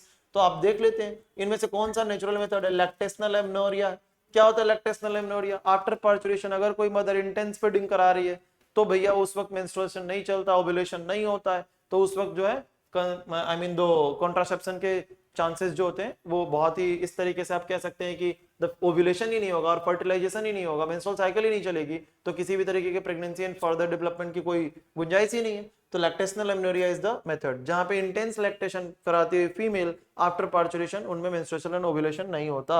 Next, in A plant with fruit, okay alright, Mendelian cross से क्वेश्चन है। रेड फ्रूट आर है, डोमिनेंट मान लिया, ठीक है भाई, है ना, एक साथ अंडरलाइन करते हैं। रेड फ्रूट आर है, डोमिनेंट है, ठीक है। येलो फ्रूट है, स्मॉल आर है, ऑलराइट, तो एक कैपिटल आर है और एक स्मॉल आर है, ठीक है, मैंने ले लिया। और कह रहा है कि टॉलनेस इज डोमिनेंट, है ना, टॉलनेस इज डोमिनेंट ओवर क्या बेटा? शॉर्टनेस। टॉलनेस के लिए कैपिटल टी ले रखा है और शॉर्टनेस के लिए स्मॉल टी, ओके ठीक है। अब हमें जीनोटाइप दे रखा है पेरेंट का, कह रहा है कि एक प्लांट है आरआरटीटी और उसको क्रॉस किया गया एक प्लांट आरआरटीटी से। आइए देखिए, है ना, आरआरटीटी, आरआरटीटी, इस तरीके से लिख लिया दोनों पेरेंट को, ठीक है। अब आपको बता ही चुका हूं, जीनोटाइप देखकर आप नंबर ऑफ गैमेट्स आइडेंटिफाई कर लीजिए। अब जीनोटाइप देख लिया हमने, ये जो है इसमें हेटेरोजाइगस कितने हैं? एक हेटेरोजाइगस है। n की value 1, 2 to the power n का फॉर्मूला क्लास में दे रखा हूं, तो ये 2 टाइप के गैमेट बनाएगा। कौन से 2 टाइप के गैमेट बनाएगा? एक कैपिटल R कैपिटल T और एक कैपिटल R कौन सा बेटा? Small t। ये कितने टाइप का गैमेट बनाएगा? Just 1 type, small r small t। आइए क्रॉस कर देते हैं इसको, ठीक है। ये होगा capital R small r capital T small t, और ये होगा capital R small t small t। ठीक है भाई, अब हमें देख लेना है कि ये बच्चे कैसे आ रहे हैं। तो बोलो ये क्या होगा बेटा? Red colour flower is dominant over yellow colour, तो ये तो रेड दिखेगा क्योंकि हेट्रोजाइगस है। ये भी रेड दिखेगा क्योंकि हेट्रोजाइगस है। अब देखो tallness is dominant over shortness, heterozygous है तो ये टॉल आएगा, है ना। और ये जो शॉर्टनेस यानी कि होमोजाइगस है, रिसेसिव है, तो ये शॉर्ट आएगा। ऑल राइट, यानी कि आधे लोग रेड एंड टॉल होंगे और आधे लोग रेड एंड शॉर्ट होंगे। आइए ऑप्शन ढूंढ लेते हैं। कह रहा है कि 25% बच्चे टॉल विद रेड होंगे। नहीं 25 नहीं, 50-50 ढूंढना है।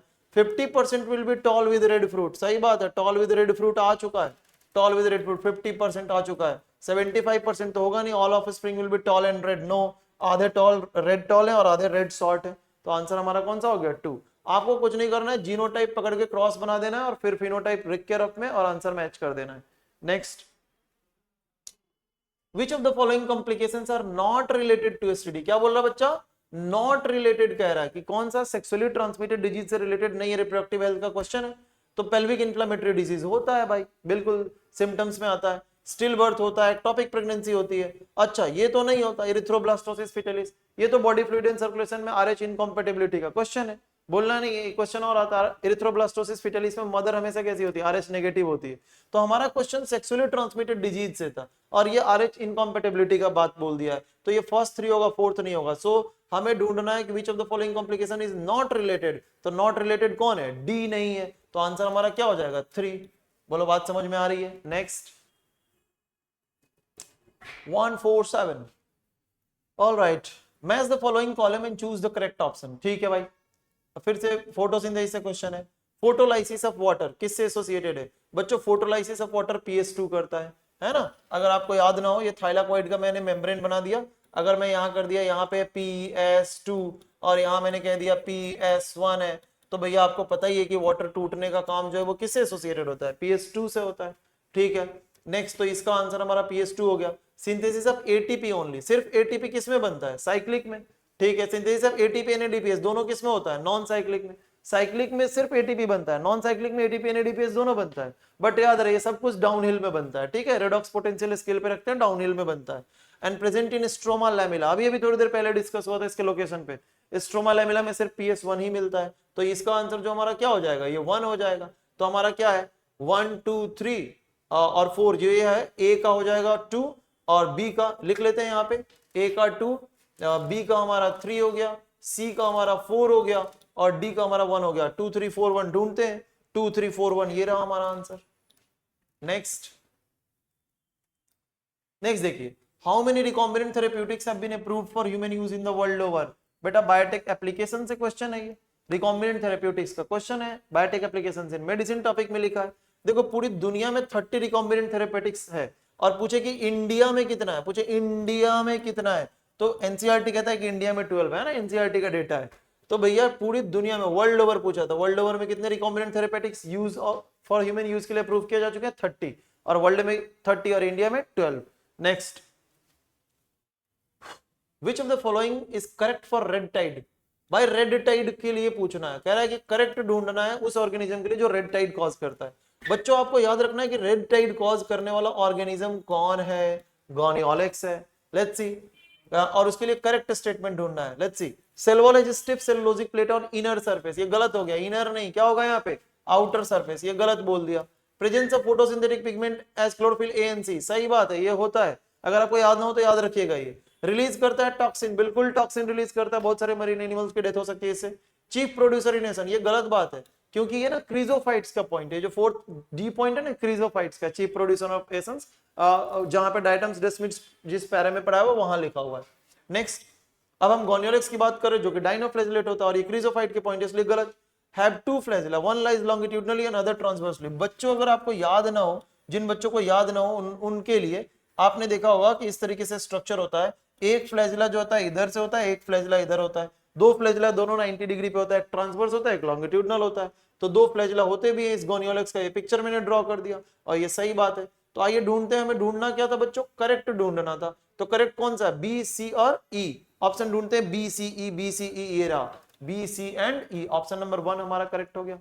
Alright, next, which of the following protein products as a use to treat emphysema. बच्चों कई बार डायरेक्ट क्वेश्चन इम्फाइसीमा से भी आ जाएगा। इम्फाइसीमा में क्या होता है, जो लोग स्मोकिंग करते हैं ना, जो लोग स्मोकिंग करते हैं उनके एल्वियोलाई के सरफेस पे जो एल्वियोलर वॉल्स होते हैं ना डैमेज हो जाते हैं। अगर एल्वियोलाई का दीवार डैमेज हो जाएगा ना बच्चों, तो surface area for gases exchange gets reduced. This point should be mentioned here. आपको याद रखना है, नीट में आ चुका है पहले भी, इम्फाइसीमा डिजीज में एल्वियोलाई की दीवार डैमेज हो जाती है और surface area for gases exchange reduce हो जाते हैं। ठीक है, इसको ट्रीट करने के लिए हमने क्या करा, कौन सा बायोलॉजिकल प्रोडक्ट बनाया है, ये ट्रांसजेनिक एनिमल बायोटेक का क्वेश्चन है। तो बच्चों इसको बनाने के लिए हमने अल्फा 1 एंटी ट्रिप्सिन बनाया। किसकी मदद से बनाया है, एनसीईआरटी नहीं लिखता है, इसको बनाया गया कौन से सिप की मदद से बच्चों, ट्रेसी सिप की मदद से बनाया गया था। अल्फा लैक्टोल्बुमिन क्या है बेटा, वही रोजी काऊ वाला 2.4 ग्राम प्रोटीन पर लीटर ऑफ मिल्क में है ना, ये ह्यूमन मिल्क प्रोटीन है। और ये तो आपको पता ही है ब्लड क्लॉटिंग डिसॉल्व करने के लिए, thrombolytic protein activator something like that, कि मतलब ब्लड क्लॉट्स को डिसॉल्व करने के लिए यूज होता है। और ये सी पेप्टाइड इंसुलिन का चेन होता है जिसको बाद में फ्री कर दिया जाता है। हमारा क्वेश्चन इम्फाइसीमा से था, इम्फाइसीमा को ट्रीट करने के लिए हम अल्फा 1 एंटीट्रिप्सिन बनाए यूजिंग ट्रेसिसिप। नेक्स्ट, टू स्टेटमेंट्स हैं। Alright, sporophyte of pteridophyte represents dominant phase, बिल्कुल सही बात है। देखो दोस्तों, जो टेरिडोफाइटा होते हैं ना उनकी मेन प्लांट बॉडी स्पोरोफाइटिक होती है, डिप्लॉयड होती है, तो ये है भी डोमिनेंट फेज, क्योंकि उसी वक्त वो लोग फोटोसिंथेटिक कर रहे हो, इंडिपेंडेंट भी है। Next, sporophyte of pteridophyte lacks true root, ये गलत बात हो गया भाई। कैसे, ये देखो, जिन बच्चों को नहीं पता है, एक स्पोर जर्मिनेट होता है और प्रोथैलस बनता है, ये प्रोथैलस का राइजोइड हो गया। प्रोथैलस में यहाँ पे क्या होता है, फीमेल सेक्स ऑर्गन आर्किगोनिया, और यहाँ पे क्या होता है, यहाँ पे क्या होता है साइड साइड में antheridium male sex organ. Alright, अब मान लो यहाँ मेल सेक्स ऑर्गन एंथेरोजोइड बनाया और फीमेल सेक्स ऑर्गन एग के पास भेज दिया, वहां पे फर्टिलाइज हो गया। फर्टिलाइज होने के बाद आपको इसी प्रोथैलस के ऊपर क्या दिखेगा, फर्टिलाइज होने के बाद आपको इसी प्रोथैलस के ऊपर क्या दिखेगा, यहाँ ऊपर से लीफ आना स्टार्ट हो जाएगा। क्या आना स्टार्ट हो जाएगा, लीफ, है ना। फर्न्स जैसा फोटो नहीं बना रहा हूं, बट ये लीफ समझ जाना। और नीचे क्या आ जाएगा बच्चों, रूट आ जाएगा। बात समझ में आ रही है। तो ये जो येलो कलर से बना रहा हूं ना मैं, ये डिप्लॉयड स्पोरोफाइटिक बॉडी है, और जो व्हाइट कलर से है ना वो हैप्लॉइड गेमेटोफाइटिक बॉडी है। और ये कह रहा है कि sporophyte of pteridophyte lacks true root. नहीं बेटा, ट्रू रूट होते हैं। देखो, एल्गा में तो कोई रूट स्टेम लीफ होता ही नहीं है। ब्रायोफाइटा में रूट लाइक, स्टेम लाइक और लीफ लाइक स्ट्रक्चर होते हैं। पहली बार true root, true stem, true leaf कहां आता है, टेरिडोफाइटा में आता है। तो ये स्टेटमेंट जो हमारा सेकंड वाला स्टेटमेंट है ये गलत है, और फर्स्ट स्टेटमेंट क्या है, सही है। तो आइए ढूंढ देते हैं वैसा, first correct second incorrect. Alright, ये तो नहीं होगा, ये भी नहीं होगा। Statement 1 correct, but statement 2 is क्या, इनकरेक्ट। यही होगा हमारा थर्ड आंसर होगा। ऑलराइट, नेक्स्ट हमारा क्वेश्चन है, which of the following, alright, which of the following options gives correct matching। हमें क्या ढूंढना है बच्चों, करेक्ट मैचिंग ढूंढना है, सही मैचिंग ढूंढना है।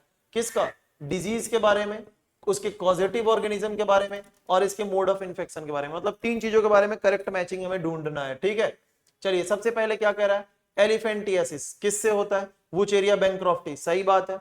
कह रहा है कि हमें करेक्ट ढूंढना है, बोलना नहीं है। With infected water and food, wrong हो गया, यहाँ पे गलत हो गया। क्यों, क्योंकि ये तो मस्क्यूटो बाइट से फैलता है। Next, malaria, malaria plasmodium vivax, सही है। Bite of male anopheles mosquito लिख दिया, मेल नहीं, क्या होगा यहाँ पे बेटा, फीमेल होगा, गलत हो गया। टाइफाइड, टाइफाइड सैल्मोनेला टाइफिस होता है। विद इंस्पायर्ड एयर लिख दिया, गलत बात है, ये तो कॉन्टामिनेटेड फूड एंड वाटर से होता है, हवा से थोड़ी ना होता है typhoid. Next, pneumonia, alright, Streptococcus pneumonia and Haemophilus influenza 2 positive organism होते हैं।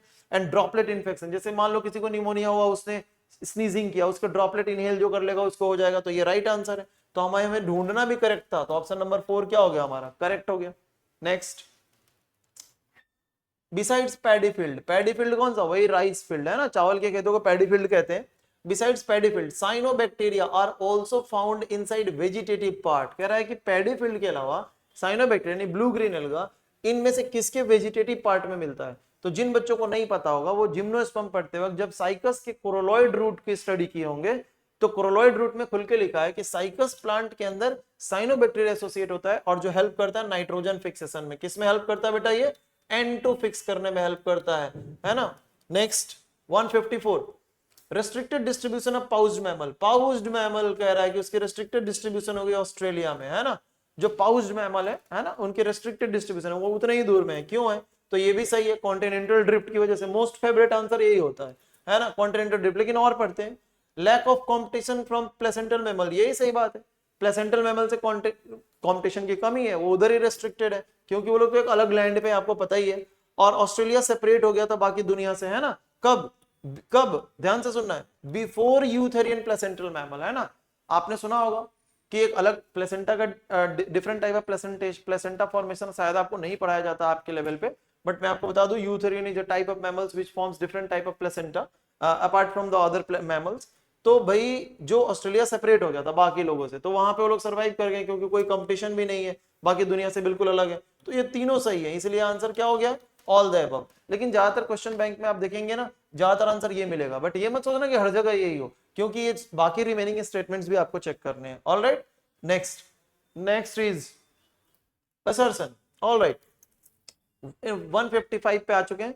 पामेटली कंपाउंड लीफ बोल रहा है, कौन सा लीफ बोल रहा है, palmately compound leaf. Leaflets are attached at a common point. जैसे मान लीजिए कि ये पेटियोल इलोंगेट हुआ और यहाँ लीफ है, यहाँ लीफ है, यहाँ लीफ है, यहाँ लीफ है, इस तरीके से लीफ है, ठीक है। तो इस कॉमन पॉइंट पे सारे लीफलेट्स अरेंज हो रखे हैं ना, तो ये तो सही बात कह दिया, reason. Next, two lateral small leaf like structure are present at the base of pedicel is called bract. ये क्या बोल दिया भैया, ये पेडिसिल या फ्लोरल स्टॉक है, ये इसका क्या है, थैलेमस है। और यहाँ पे जो है ना, इस तरीके से स्मॉल लीफ लाइक स्ट्रक्चर होता है, इसको हम लोग बोलते हैं ब्रैक्ट। क्या बोलते हैं, ब्रैक्ट। तो भैया ये तो मेरे हिसाब से सही कह रहा है, लेकिन ये एक्सप्लेनेशन तो कहीं से हुआ नहीं, क्योंकि ऊपर बात कर रहा है पामेटली कंपाउंड के लीफ की, नीचे बात करने लग रहा है ब्रैक्ट की। तो भैया दोनों सही है, लेकिन वो करेक्ट एक्सप्लेनेशन मेरे हिसाब से नहीं है। Alright, next, all the following are uses of amniocentesis। all right, amniocentesis सभी को पता है ना, जो फीटस के चारों तरफ एमनियोटिक फ्लूइड होता है उसको हम लोग निकालते हैं, और निकालने के बाद जो उसमें फीटस के स्किन के सेल मिलते हैं उसके क्रोमोसोमल पैटर्न की स्टडी करते हैं। सो ये काम हमारा होता है एमनियोसेंटेसिस में। तो कह रहा है कि all of the following are use, बाकी सब यूज है, लेकिन इनमें से एक जो है मिस यूज है। Which one is miss use, miss use ढूंढना है। आपको बता दो कि एमनियोसेंटेसिस का एक ही मिस यूज है, फीमेल फर्टिसाइड। लोग एमनियोसेंटेसिस कराते हैं, फिर पता चलता है फीमेल है तो उसकी फीमेल फर्टिसाइड कराते हैं, हमें वही ढूंढ लेना है। आइए देखते हैं, लेकिन एडवांटेज क्या है, जेनेटिक डिसऑर्डर पता कर लेना कि जो फीटस है, अभी अनबॉर्न चाइल्ड का जेनेटिक डिसऑर्डर तो नहीं है, कोई क्रोमोसोमल एनामली तो नहीं है, किसी भी तरीके का डिफेक्ट है तो वो हमें पता चल जाता है। फैमिली प्लानिंग में बहुत यूजफुल होता है टेस्ट। लेट्स सी, तो भैया हमें मिसयूज निकालना है। The technique has been developed for detecting foetal abnormalities by analysing chromosomal defect. सही बात है, अभी बोला भी मैंने। The centres for genetic counselling offer amniocentesis on request of women to know will our baby be normal। बिल्कुल सही बात है, बच्चा नॉर्मल होगा कि नहीं, बस ये बताने के लिए बहुत सही होता है test. It is done to examine the sex of the foetus, ठीक है, leading to increasing female foeticide. नहीं भाई, ये तो गलत बात है ना, ये तो मिसयूज हो गया है कि नहीं। ये यूज है, ये यूज है, ये मिसयूज है, हमें मिसयूज ढूंढना था। Female foeticide is the misuse, बताया अभी आपको मैंने। Next, by foetal cell karyotyping. Karyotyping क्या होता है, क्रोमोसोमल कॉन्स्टिट्यूशन को डिटरमाइन कर देना। Alright, by foetal cell karyotyping the doctors can check for any abnormalities such as Down syndrome. आपको पता है ना, डाउन सिंड्रोम में ट्राइसोमी ऑफ 21st क्रोमोसोम। मान लो कोई किसी का ना एम्ब्रियोसेंटेसिस किया, 21 नंबर क्रोमोसोम की 3 कॉपी मिली, समझ के डाउन सिंड्रोम होगा बच्चा को, हम लोग एमटीपी करा सकते हैं। ऑलराइट, तो ये यूज है, ये यूज है, ये यूज है, और ये क्या है, मिस यूज है, इसीलिए आंसर क्या हो जाएगा, 3 हो जाएगा। Next, 157 ladies and gentlemen, okay, match the following and select the correct option। all right, जो अर्थवर्म है वो क्या है ना। अर्थवर्म क्या है बेटा, सबसे बेस्ट हमारा तो डेट्राइटस का काम करेगा ये, ठीक है, A का 3। पॉल्यूशन इंडिकेटर कौन होता है, लाइकेंस होता है। क्यों होता है, they are very sensitive to SO2, sulphur dioxide के लोग बहुत सेंसिटिव होते हैं, और जहां SO2 होगा ये लोग ग्रो नहीं करेंगे। इकोसिस्टम सर्विसेज क्या है, पॉलिनेशन है, जो फ्री में हवा मिल रहा है, पॉलिनेशन हो रहा है ना, फ्री में ऑक्सीजन ले रहे हो, ये सब इकोसिस्टम सर्विस है। और मैनमेड इकोसिस्टम कौन होता है, एग्रीकल्चरल फील्ड होता है। तो देख लीजिए ना, 3, 1, 4, सॉरी माफ कीजिएगा, 2, 1, 4 और 3, 2, 1, 4, 3, 2, 1, 4, 3 हमें ढूंढ लिया, ये रहा फर्स्ट ही ऑप्शन है। ऑलराइट, नेक्स्ट 156, मैंने स्किप तो नहीं कर दिया, नहीं 157। Next 158, study the following statement with respect to an animal. एक एनिमल के रिस्पेक्ट में स्टडी करनी है, ठीक है। कह रहा है कि बॉडी डॉर्सो वेंट्रली कॉम्प्रेस्ड है, तो बेटा डॉर्सो वेंट्रली तो प्लेटियल मेंथिस में भी होता है, किसमें होता है, प्लेटियल, एक एनिमल के रिस्पेक्ट में बात करना है, डॉर्सी वेंट्रल, ठीक है, एक बार सोच लेते हैं प्लेटियलमेंथिस। आगे देखते हैं क्या कह रहा है, gills litre ventrally placed and without operculum. अच्छा, गिल्स की बात करते हैं तो मछली की बात होगी, यानी कॉन्ट्रेक्टिस और ऑस्ट्रिक्टिस की बात होगी, ठीक है। तो चलो ठीक है, बॉडी डॉर्सली कंप्रेस्ड होता है, कई सारे कॉन्ट्रेक्टिस में देखने को मिला है, और गिल्स लिड वेंट्रली प्लेस्ड होता है और ऑपरक्यूलम नहीं होते हैं, ठीक है। अभी तक तो कॉन्ट्रेक्टिस तक मैं रिलेट कर पा रहा हूँ। एयर ब्लैडर इज एब्सेंट, अब तो मैं लगभग कंफर्म हो चुका हूं, क्योंकि एयर ब्लैडर होता नहीं, उनको कॉन्स्टेंटली स्विम करना पड़ता है, एंड ताकि वो डूबे ना। सो लिखा भी है, so it has to swim constantly to avoid sinking to the bottom, ठीक है। Next, it has specific electric organ, अब तो मैं 100% कंफर्म हो चुका हूं, टॉर्पेडो की बात हो रही है, कॉन्ट्रेक्टिस का वो एग्जांपल होता है। इलेक्ट्रिक ऑर्गन होता है जो कि मॉडिफाइड लेटरल मसल होता है, नर्व से भी सप्लाइड होता है, बिल्कुल।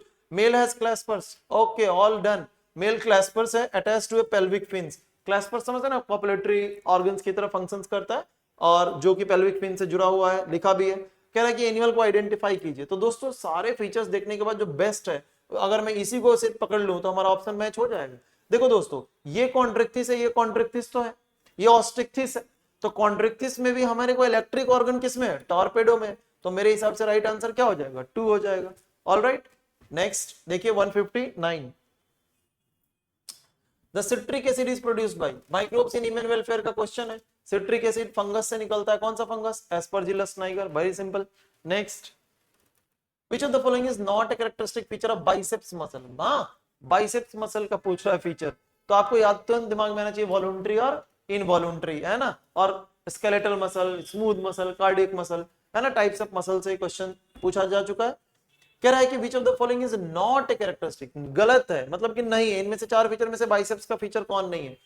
We are usually able to make it contract by merely thinking about it, ये तो है, हम लोग सोचते हैं क्योंकि वॉलंटरी एक्शन होता है, जब सोचेंगे तभी कॉन्ट्रैक्ट करेगा ये, है ना, हमारे एक्शन से कंट्रोल में है ये। It is alternate light and dark band, होता है ये स्केलेटल मसल की खासियत होती है, क्योंकि बाइसेप्स स्केलेटल मसल्स की कैटेगरी में आ रहा है। Alright, it muscle fibre is tapered at both in, wrong, ये तो स्मूथ मसल का एग्जांपल हो गया, ये नहीं होगा भाई बाइसेप्स में, है ना।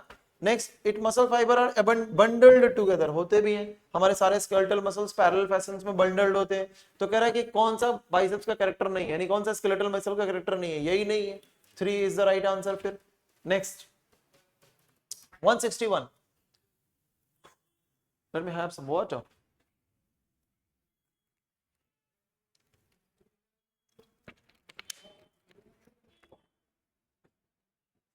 All right guys, let's see next. कोई भी दिक्कत हो, कोई चीज समझ ना आए, कमेंट बॉक्स में लिखिए, एफिनिटी रिसेप्शन पे कॉल कीजिए, I directly deal with you, कोई भी चीज समझ ना आए तो, है ना, बस मेहनत कीजिए गाइस, फोड़ दीजिए इस बार पेपर को। आइए आगे बढ़ते हैं। 161 में क्या कह रहा है, कह रहा है कि फॉलोइंग स्टेटमेंट से with respect to pollen grain, है ना, पॉलन ग्रेन के बारे में कह रहा है, और ढूंढ बोल रहा है कि करेक्ट ऑप्शन ढूंढो, सही बात पॉलन ग्रेन के बारे में, ठीक है। एक्साइन इज रफ, पॉलन के 2 वाल होते हैं, exine intine, exine is rough, hard outer and made up of sporopollenin, सही बात है, होता है। Intine is thin, made up of cellulose pectin, सही बात है। Exine is prominent aperture called germ pore where sporopollenin is absent, सही बात है, यहीं से तो पॉलन ट्यूब आता है। Next, vegetative cell undergo mitosis, हाँ ये गलत हो गया, वेजिटेटिव सेल्स कहाँ माइटोसिस करने को है, वो तो जेनरेटिव सेल करेगा, जेनरेटिव सेल करेगा, है ना, यहाँ पे याद रखना है, वेजिटेटिव सेल माइटोसिस करके 2 मेल गैमेट नहीं बनाता, वो जनरेटिव सेल करता है, गलत हो गया। इन majority of the flowering plant pollination occurs at 3 sailed stage, देखिए ऐसा कोई जरूरी नहीं है ना, पॉलन जो होते हैं ना वो 2 तरीके के होते हैं, 2 sailed stage, 3 sailed stage. 60% flowering plant में 2 सेल्ड स्टेज यानी 1 वेजिटेटिव 1 जनरेटिव, और 40% प्लांट में 3 सेल्ड स्टेज यानी 2 जनरेटिव एंड 1 वेजिटेटिव। तो अब आप उस हिसाब से देख लीजिए, ये तो गलत बात बोल दिया, कह रहा है कि ज्यादातर में 3 सेल्ड होता है, नो ज्यादातर में 2 सेल्ड होता है, और हमें ढूंढना है करेक्ट ऑप्शन, यानी कि एबीसी करेक्ट है, टोटल कितने करेक्ट है, 3। तो कह रहा है how many statements are correct, तो 3 statements are correct, option number 2, 161 का 2। नेक्स्ट देखिए 161 के बाद 162, alright, consider the following statement, ठीक है, ढूंढ लिया मैं, और ढूंढने के बाद ट्रू फॉल्स ढूंढना है, ठीक है बच्चों। आइए देखते हैं, कोएंजाइम्स और metal ions that is tightly bound to enzyme, अच्छा, protein is called prosthetic group, ये तो कुछ अलग ही सा लिखा हुआ है, देखो जिन बच्चों को नहीं पता उनके लिए, कंप्लीट एंजाइम को हम लोग बोलते हैं होलो एंजाइम, क्या बोलते हैं, होलो एंजाइम।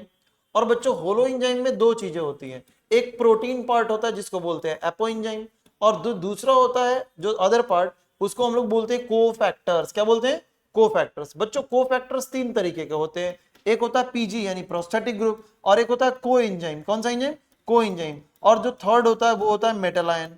दोस्तों प्रोस्थेटिक ग्रुप परमानेंटली बाउंड होता है किससे? एपोएंजाइम यानी प्रोटीन पार्ट से। कोएंजाइम जो टेम्पररीली बाउंड होता है किससे? यानी एपोएंजाइम से। क्या बात समझ में आ रही है ना? अब चलिए देखते हैं कि क्या कहता है कॉन्सेप्ट।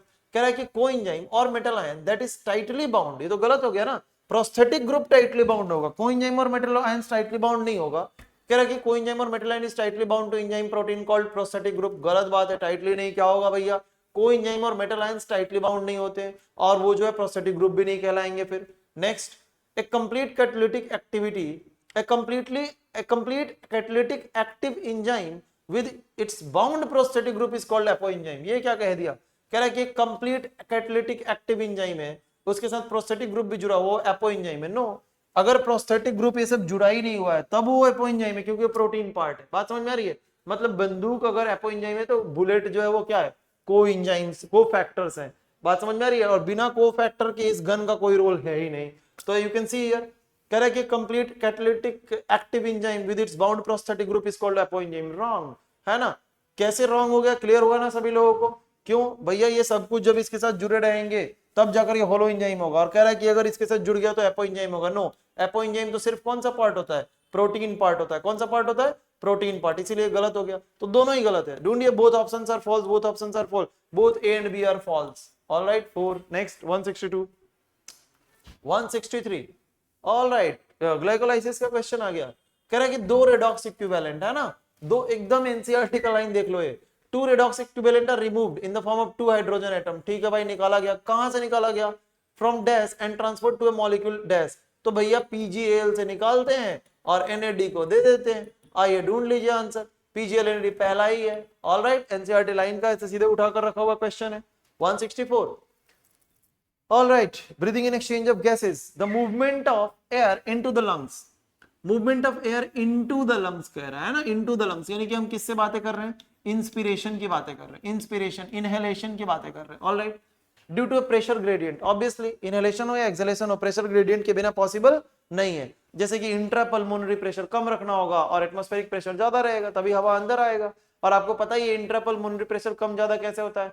थोरेसिक चैम्बर की वॉल्यूम बढ़ा देंगे, प्रेशर कम हो जाएगा, इंट्रापल्मोनरी प्रेशर। थोरेसिक चैम्बर की वॉल्यूम कम कर देंगे, इंट्रापल्मोनरी प्रेशर बढ़ जाएगा। यही तो मैकेनिज्म है। तो इनहेलेशन में क्या क्या करना है हमें ये करना है।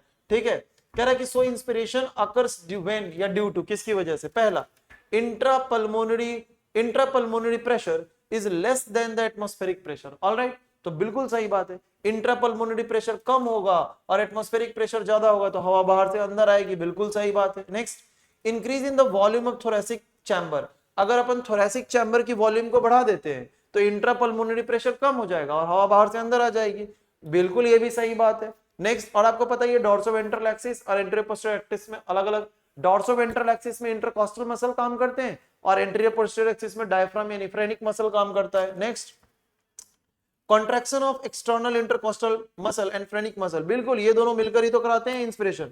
तो सभी सही हो गया। तो लगता है आंसर क्या होगा? ऑल द अबव, है ना। जिसको नहीं याद हो, ये नहीं पता हो, ध्यान रखिएगा।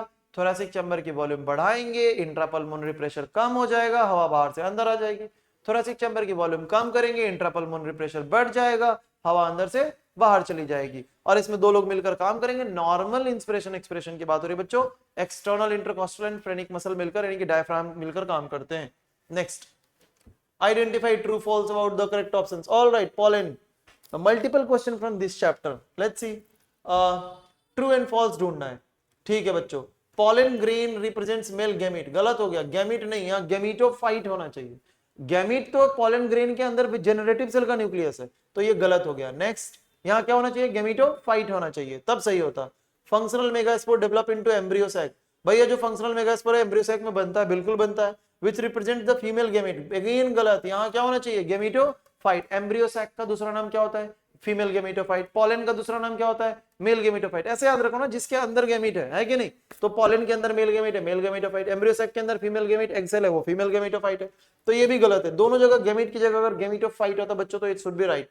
Next, transfer of pollen grain from anther to stigma of different plant, अलग प्लांट को जीनोगेमी कह रहे हैं, बिल्कुल सही बात है, ट्रू है। Next, after double fertilisation, double fertilisation के बाद क्या होगा? ओव्यूल डेवलप होकर सीड बन जाएगा, ओवरी डेवलप होकर फ्रूट हो जाएगा, सभी बच्चों को पता होता है, तो ट्रू है। False false true true. false false true true, so it should be answer number कितना 2. next let's see which of the following is not a feature of cortical nephron. all right, दो type के nephron होते हैं, आपको पता ही है ना. किडनी के जब अपन स्ट्रक्चर्स डिस्कस करते हैं दोस्तों, किडनी के जब अपन स्ट्रक्चर्स डिस्कस करते हैं तो अपने को टीचर ऐसा सिखाते हैं, क्या सिखाते हैं बच्चों, कि दो टाइप के नेफ्रॉन होते हैं, कॉर्टिकल और एक जक्स्टाग्लोमेरुलर, है ना, जक्स्टामेडुलरी नेफ्रॉन. तो दोस्तों दो टाइप के नेफ्रॉन, जो ज्यादातर कॉर्टिकल एरिया में रह गया वो कॉर्टिकल नेफ्रॉन, जिसका loop of Henley runs deep into the middle वो जक्स्टामेडुलरी नेफ्रॉन. आइए देखते हैं कि क्या कह रहा है. हमें कॉर्टिकल नेफ्रॉन का फीचर नहीं है बोल रहा है. इनमें से कौन सा कॉर्टिकल नेफ्रॉन का फीचर नहीं है? पहला, दे आर मोर कॉमन, सही बात है, सबसे ज्यादा ये 85% है, तो सही बात है, ये तो फीचर होता है कॉर्टिकल का. दूसरा, glomeruli are in outer cortex, बिल्कुल सही बात है, बाहर बाहर ही रह जाते हैं, मिडला की तरफ तो जाते नहीं, वो भी आउटर कॉर्टेक्स में रहते हैं. ग्लोमेरुलाई की बात किया था. Their loop of Henle extends to a short distance in the medulla, सही बात है, क्योंकि वो ज्यादा पोर्शन कॉर्टेक्स एरिया में रह जाते हैं, इसलिए नाम कॉर्टिकल नेफ्रॉन है, ज्यादा मेडुला में होते नहीं है, सही बात है.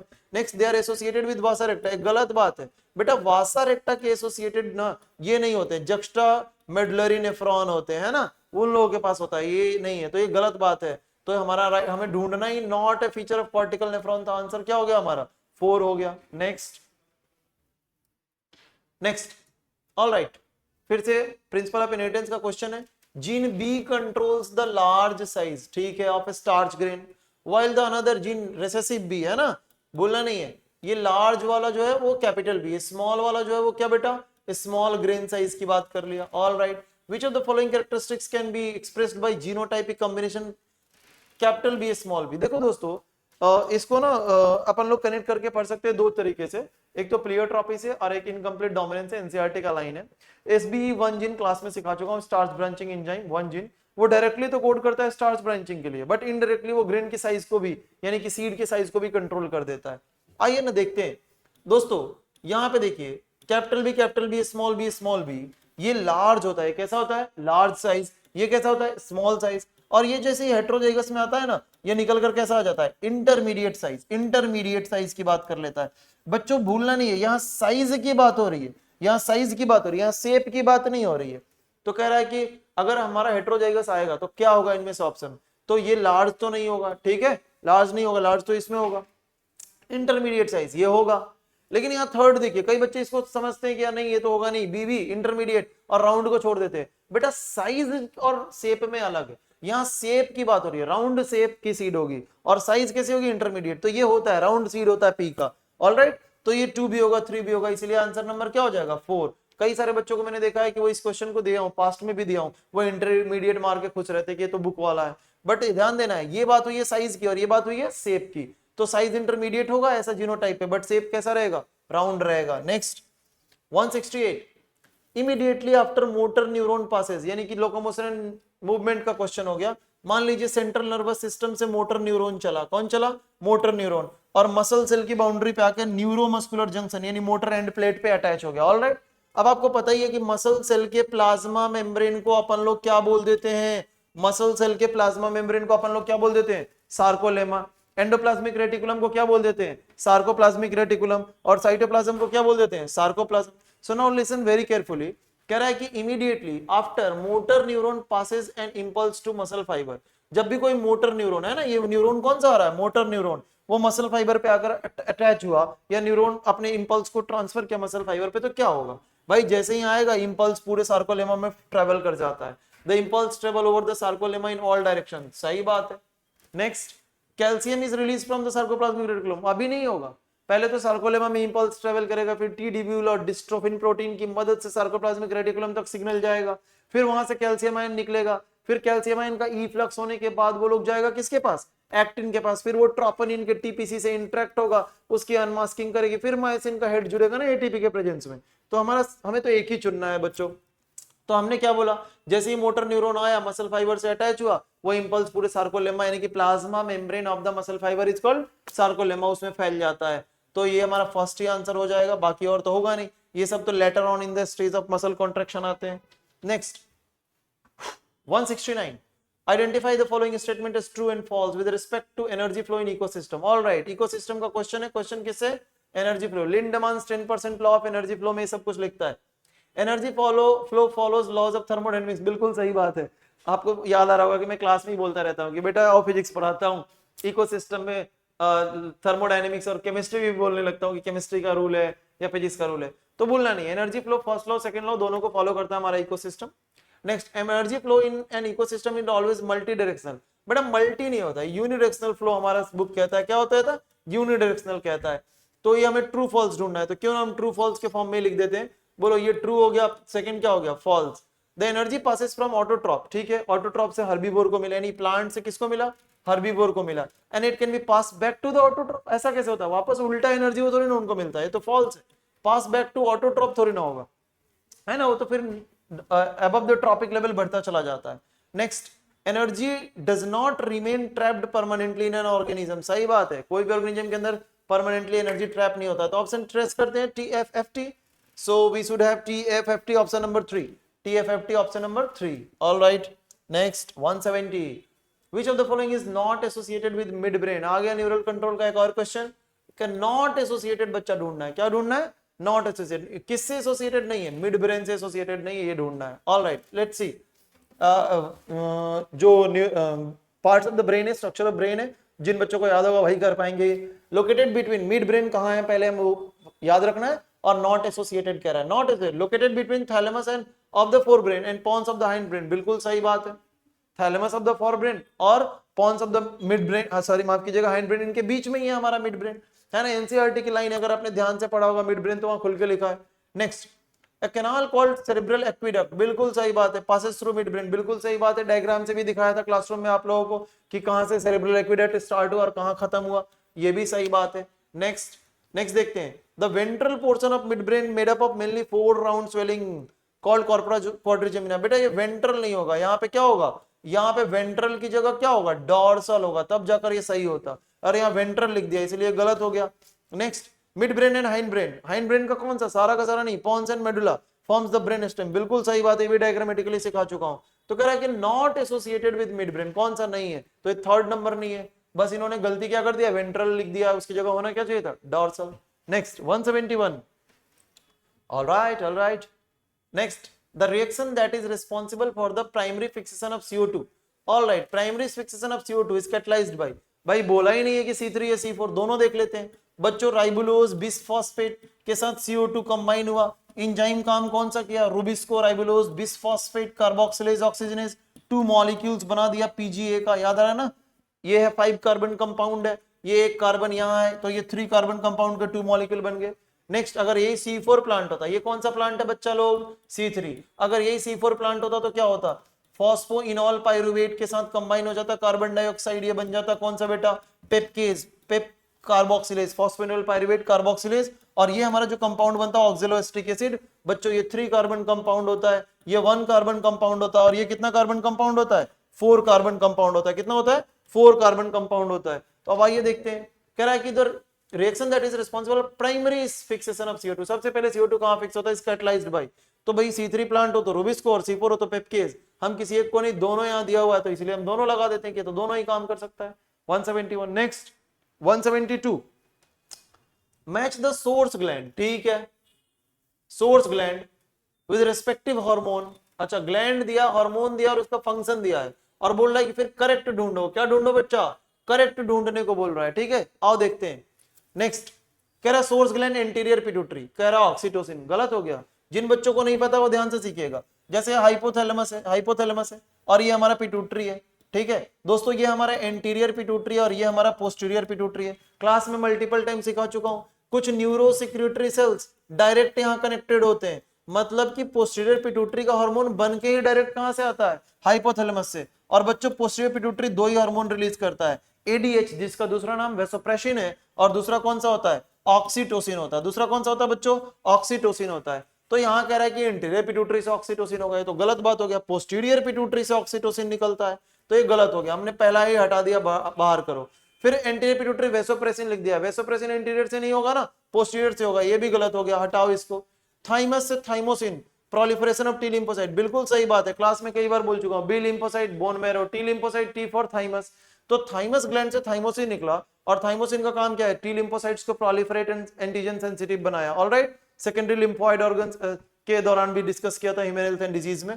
Next, alpha cells of islet, ठीक है, अल्फा सेल्स ग्लूकागॉन रिलीज करते हैं। आपको पता है पैंक्रियाज के दो पार्ट होते हैं, exocrine endocrine, and endocrine parts में दो होते हैं, अल्फा और बीटा, और भी होते हैं, हमारी बुक दो ही बात करती है ना, अल्फा बीटा गामा डेल्टा सब होते हैं। तो अल्फा सेल्स जो होते हैं वो ग्लूकागॉन और बीटा सेल्स इंसुलिन निकालते हैं। अब कह रहा है कि अल्फा सेल्स ग्लूकागॉन, यहां तक तो ठीक है। Uptake of glucose into the cells of Langerhans, wrong है बेटा। बेटा एक बात ध्यान से सुनो, जिन बच्चों को नहीं पता होगा उनके लिए 1 मिनट में समझ लेना है। तो आपने देखा था ना, ये गलत ये गलत ये सही था, अब इसको गलत कैसे ठहरा रहा हूं वो देखिए। मान लीजिए एक सेल है, ठीक है, हिपैटोसाइट ले लेते हैं। इसमें ना यहाँ पे एक चैनल है जिसके थ्रू जो है ग्लूकोज को अंदर जाना है, लेकिन ये ग्लूकोज अंदर कब जाएगा, जब यहाँ पे इंसुलिन के रिसेप्टर से आकर कौन अटैच होगा, इंसुलिन। बेटा जैसे ही इंसुलिन इस रिसेप्टर के साथ आकर बाइंड करेगा ये चैनल खुल जाएंगे। जो बच्चे ध्यान से बायोमोलिक्यूल पढ़े होंगे उनको पता होगा ग्लूट4, ग्लूट4 क्या होता है, ग्लूकोज ट्रांसपोर्टर होता है। ये ट्रांसपोर्टर का चैनल तभी खुलेगा जब यहाँ इंसुलिन आकर अटैच होगा, है ना। और कह रहा है कि uptake of glucose into the cells of islet of Langerhans, ऐसा तो कुछ नहीं होता है ना, ये पूरा कॉन्सेप्ट ही गलत लिखा है। और हमें करेक्ट ढूंढना, तो करेक्ट हमने 3 ढूंढ लिया, आंसर शुड बी क्या बेटा 3, 173। Next, consider the following statement, select the options, correctly fill in the blanks, ठीक है। Dash is used to induce dormancy of bud, dormancy stress hormone से उठाया हुआ एग्जांपल है ABA, ठीक है। अभी फिलहाल मैं यहां लिख लेता हूं ABA, देखता हूं आगे क्या होता है। Dash speeds up the malting process in brewery industry, बेटा माल्टिंग कई लोग मेरे से पूछते हैं क्या होता है सर ये। बेटा जो ब्रूअरी इंडस्ट्री जहां अल्कोहल बनती है ना, वहां जैसे मान लीजिए आप किसी भी ग्रेन सीरियल से बना रहे हैं ना, तो उस ग्रेन और सीरियल को पहले हम लोग पानी में भिगा देते हैं, जैसे ही स्प्राउटिंग होने लगता है उसके बाद हम लोग हीट ट्रीटमेंट देते हैं ना, ड्राई करके सुखाते हैं उसको, इस प्रोसेस को माल्टिंग कहते हैं। ताकि जो भी अगर उसके अंदर सब्सटेंसेस वो कार्बोहाइड्रेट में कन्वर्ट हो जाए ग्लूकोज में, और फिर उससे पायरुविक एसिड बने और उससे तुरंत अल्कोहल बने, ज्यादा ज्यादा प्रोडक्टिविटी में बहुत बढ़िया होता है। तो भैया यहाँ पे हमारा जिब्रेलिक एसिड हो जाएगा, ठीक है। सेनेसेंस इज प्रिवेंटेड बाय कौन, साइटोकाइनिन। तो आइए ढूंढते हैं ABA GA साइटोकाइनिन, पहला ही ऑप्शन करेक्ट है, 173। नेक्स्ट 174, ऑल राइट, इनकरेक्ट ढूंढना है, इनकरेक्ट ढूंढ रहा है, कौन सा है, ह्यूमन रिप्रोडक्शन से क्वेश्चन है, लेट्स सी क्या कहता है। रॉन्ग ढूंढना है, गलत ढूंढना है, इनकरेक्ट है ना। आपने नोटिस किया मैं हर पेपर में ऐसे राउंड कर रहा हूं, इनकरेक्ट करेक्ट आप भी किया कीजिए, है ना, गलत नहीं होने का चांस बहुत कम होगा गलत होने का। Next C, oogenesis is initiated during embryonic development stage, सही बात है, फीटल लाइफ में ही शुरू हो जाता है। Next, tertiary follicle is characterised by fluid filled cavity antrum, ये भी सही बात है, पहली बार फ्लूइड फिल्ड कैविटी एंट्रम यही बनता है। और टर्शियरी फॉलिकल में और क्या हो सकता है, बोलना है थीका डिफरेंशिएट होकर बनता है, थीका एक्सटर्ना, थीका इंटरना। और क्या होगा, बोलना है यहीं पे प्राइमरी oocyte का meiosis 1 कंप्लीट होके वो क्या बनता है, secondary oocyte। So there are multiple options can be given in the exam. Next, neck piece of sperm is filled with enzyme, that help in fertilization, गलत बात है, नेक में थोड़ी ना होता है, हेड के ऊपर जो कैप होता है एक्रोसोम, वहां एंजाइम होता है, वो हेल्प करता है फर्टिलाइजेशन में, ऑलराइट। यहाँ नेक कह रहा है गलत है। Secondary oocyte retains bulk of the nutrient rich cytoplasm of the primary oocyte, बिल्कुल सही बात है। अनइक्वल डिवीजन देखने को मिलता है, या मतलब मान लो कि प्राइमरी oocyte से ये बनेगा सेकेंडरी oocyte और ये फर्स्ट पोलर बॉडी, और फिर ये जो है ना बच्चों यहाँ पे बन जाएगा ओवम और ये सेकेंड पोलर बॉडी, ये अनइक्वल डिवीजन है, पूरा का पूरा साइटोप्लाज्म इधर ही ट्रांसफर होता चला गया, तो ये सही है। तो हमें गलत ढूंढना था, हमने ढूंढ दिया गलत, 3 है गलत। 175, in which of the following flowers androecium is said to be superior? बेटा यहाँ ध्यान से देखना, क्वेश्चन में क्या बोल रहा है, एंड्रोइसियम को सुपीरियर बनाने की बात कर रहा है। हम लोग usually superior ovary, inferior ovary और हाफ इंफीरियर ओवरी पढ़ लेते हैं, बट यहाँ क्वेश्चन ध्यान से पढ़िए क्या बोल रहा है, एंड्रोइसियम सुपीरियर है। भाई एंड्रोइसियम ऊपर है तो गाइनोइसियम नीचे, और गाइनोइसियम नीचे है तो वो इंफीरियर ओवरी, और इंफीरियर ओवरी कौन से फ्लावर में आता है, एपिगाइनस फ्लावर में आता है, इतना सिंपल है ना। Next, Which of the following hormone are secreted by placenta? हाँ बहुत इंपॉर्टेंट क्वेश्चन है, प्लेसेंटा के फंक्शंस क्या है ना, प्रेगनेंसी के दौरान हार्मोन कौन से रिलीज होते हैं, प्लेसेंटा का ड्यूअल फंक्शन क्या है, 3 फंक्शंस क्या है, ऐसे भी पूछा जा सकता है। तो प्लेसेंटा कौन कौन सा हार्मोन निकालता है, एक तो HCG है ही सभी को पता, फिर दूसरा HPL, ये भी ईस्ट्रोजन और प्रोजेस्टेरोन भी रिलीज करता है। कई लोग सोचते हैं कि नहीं करता, बट याद रखना है HCG, HPL, ईस्ट्रोजन, प्रोजेस्टेरोन चारों हार्मोन प्लेसेंटा रिलीज करते हैं। तो भैया ऑप्शन नंबर हमारा कौन सा हो जाएगा, 4। 177, ऑलराइट। पेडिग्री से एक क्वेश्चन है, दिख रहा होगा रेड कलर से 3 है, इनको डार्क किया हुआ है। Identify the type of disorder, alright, from the pedigree. आपको पता है ये मैंने क्लास में सिखाया है कि पेडिग्री को निकालने का सबसे शॉर्टेस्ट ट्रिक क्या है, मैं अभी उसी को फॉलो कर रहा हूं, क्योंकि मैं चाहता हूं कि मेरे बच्चे एग्जाम में पेडिग्री को इतने ही फास्ट करें। दोस्तों अगर डिसऑर्डर्स ऑटोसोमल है तो affected male and female progeny के बीच 50-50 रेशियो होगा, और मदर फादर में से कोई भी अफेक्टेड नहीं है फिर भी बच्चा अफेक्टेड है तो वो रिसेसिव होगा। मैंने ऐसा सिखाया बच्चों को, तो लेट्स सी यहाँ पे पेरेंट्स, यहाँ पे देखो बच्चा अफेक्टेड है, पेरेंट अफेक्टेड नहीं है, बच्चा अफेक्टेड है, पेरेंट अफेक्टेड नहीं है, रिसेसिव हो गया, डिक्लेयर कर दो। यहाँ दो बच्चे हुए हैं, एक मेल और एक फीमेल, दोनों अफेक्टेड है, 50-50 का रेशियो है।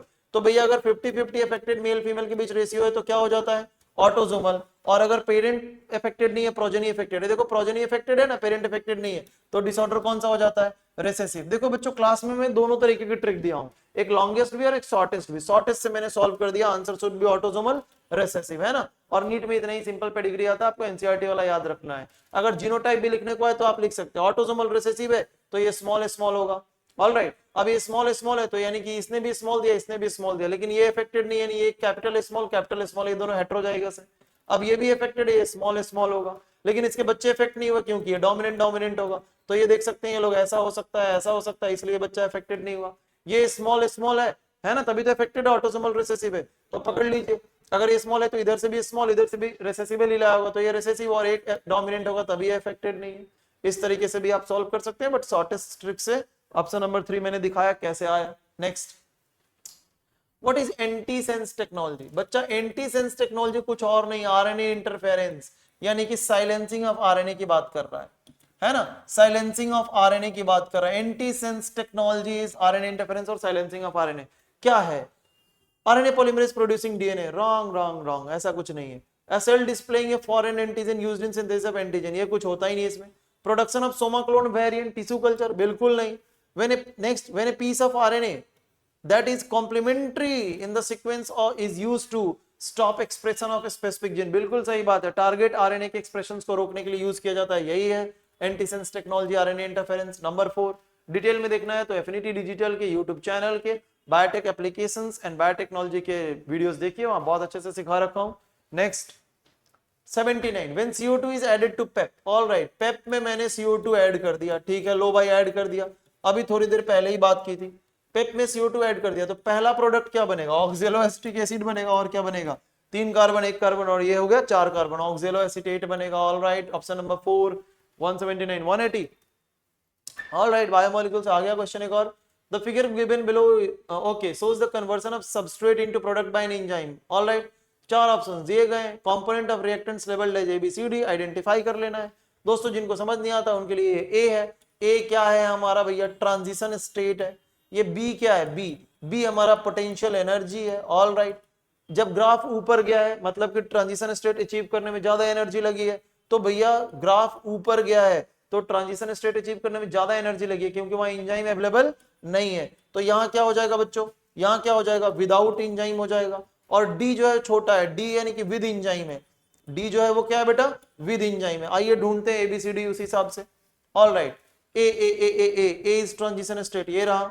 B potential energy, C without enzyme, activation energy without enzyme, और D activation energy with enzyme, यही होगा आंसर। आई होप आप लोगों को समझ में आया होगा। जुड़े रहिए एफिनिटी डिजिटल से, हिट कीजिए नीट के पेपर को। किसी भी तरीके का डाउट कंफ्यूजन हो खुल के लिखिए कमेंट सेक्शन में, या अगर डायरेक्ट बात करनी हो एफिनिटी के रिसेप्शन पे फोन कीजिए, है ना, आपको हमारे एफिनिटी की टीम जरूर कनेक्ट कराएगी।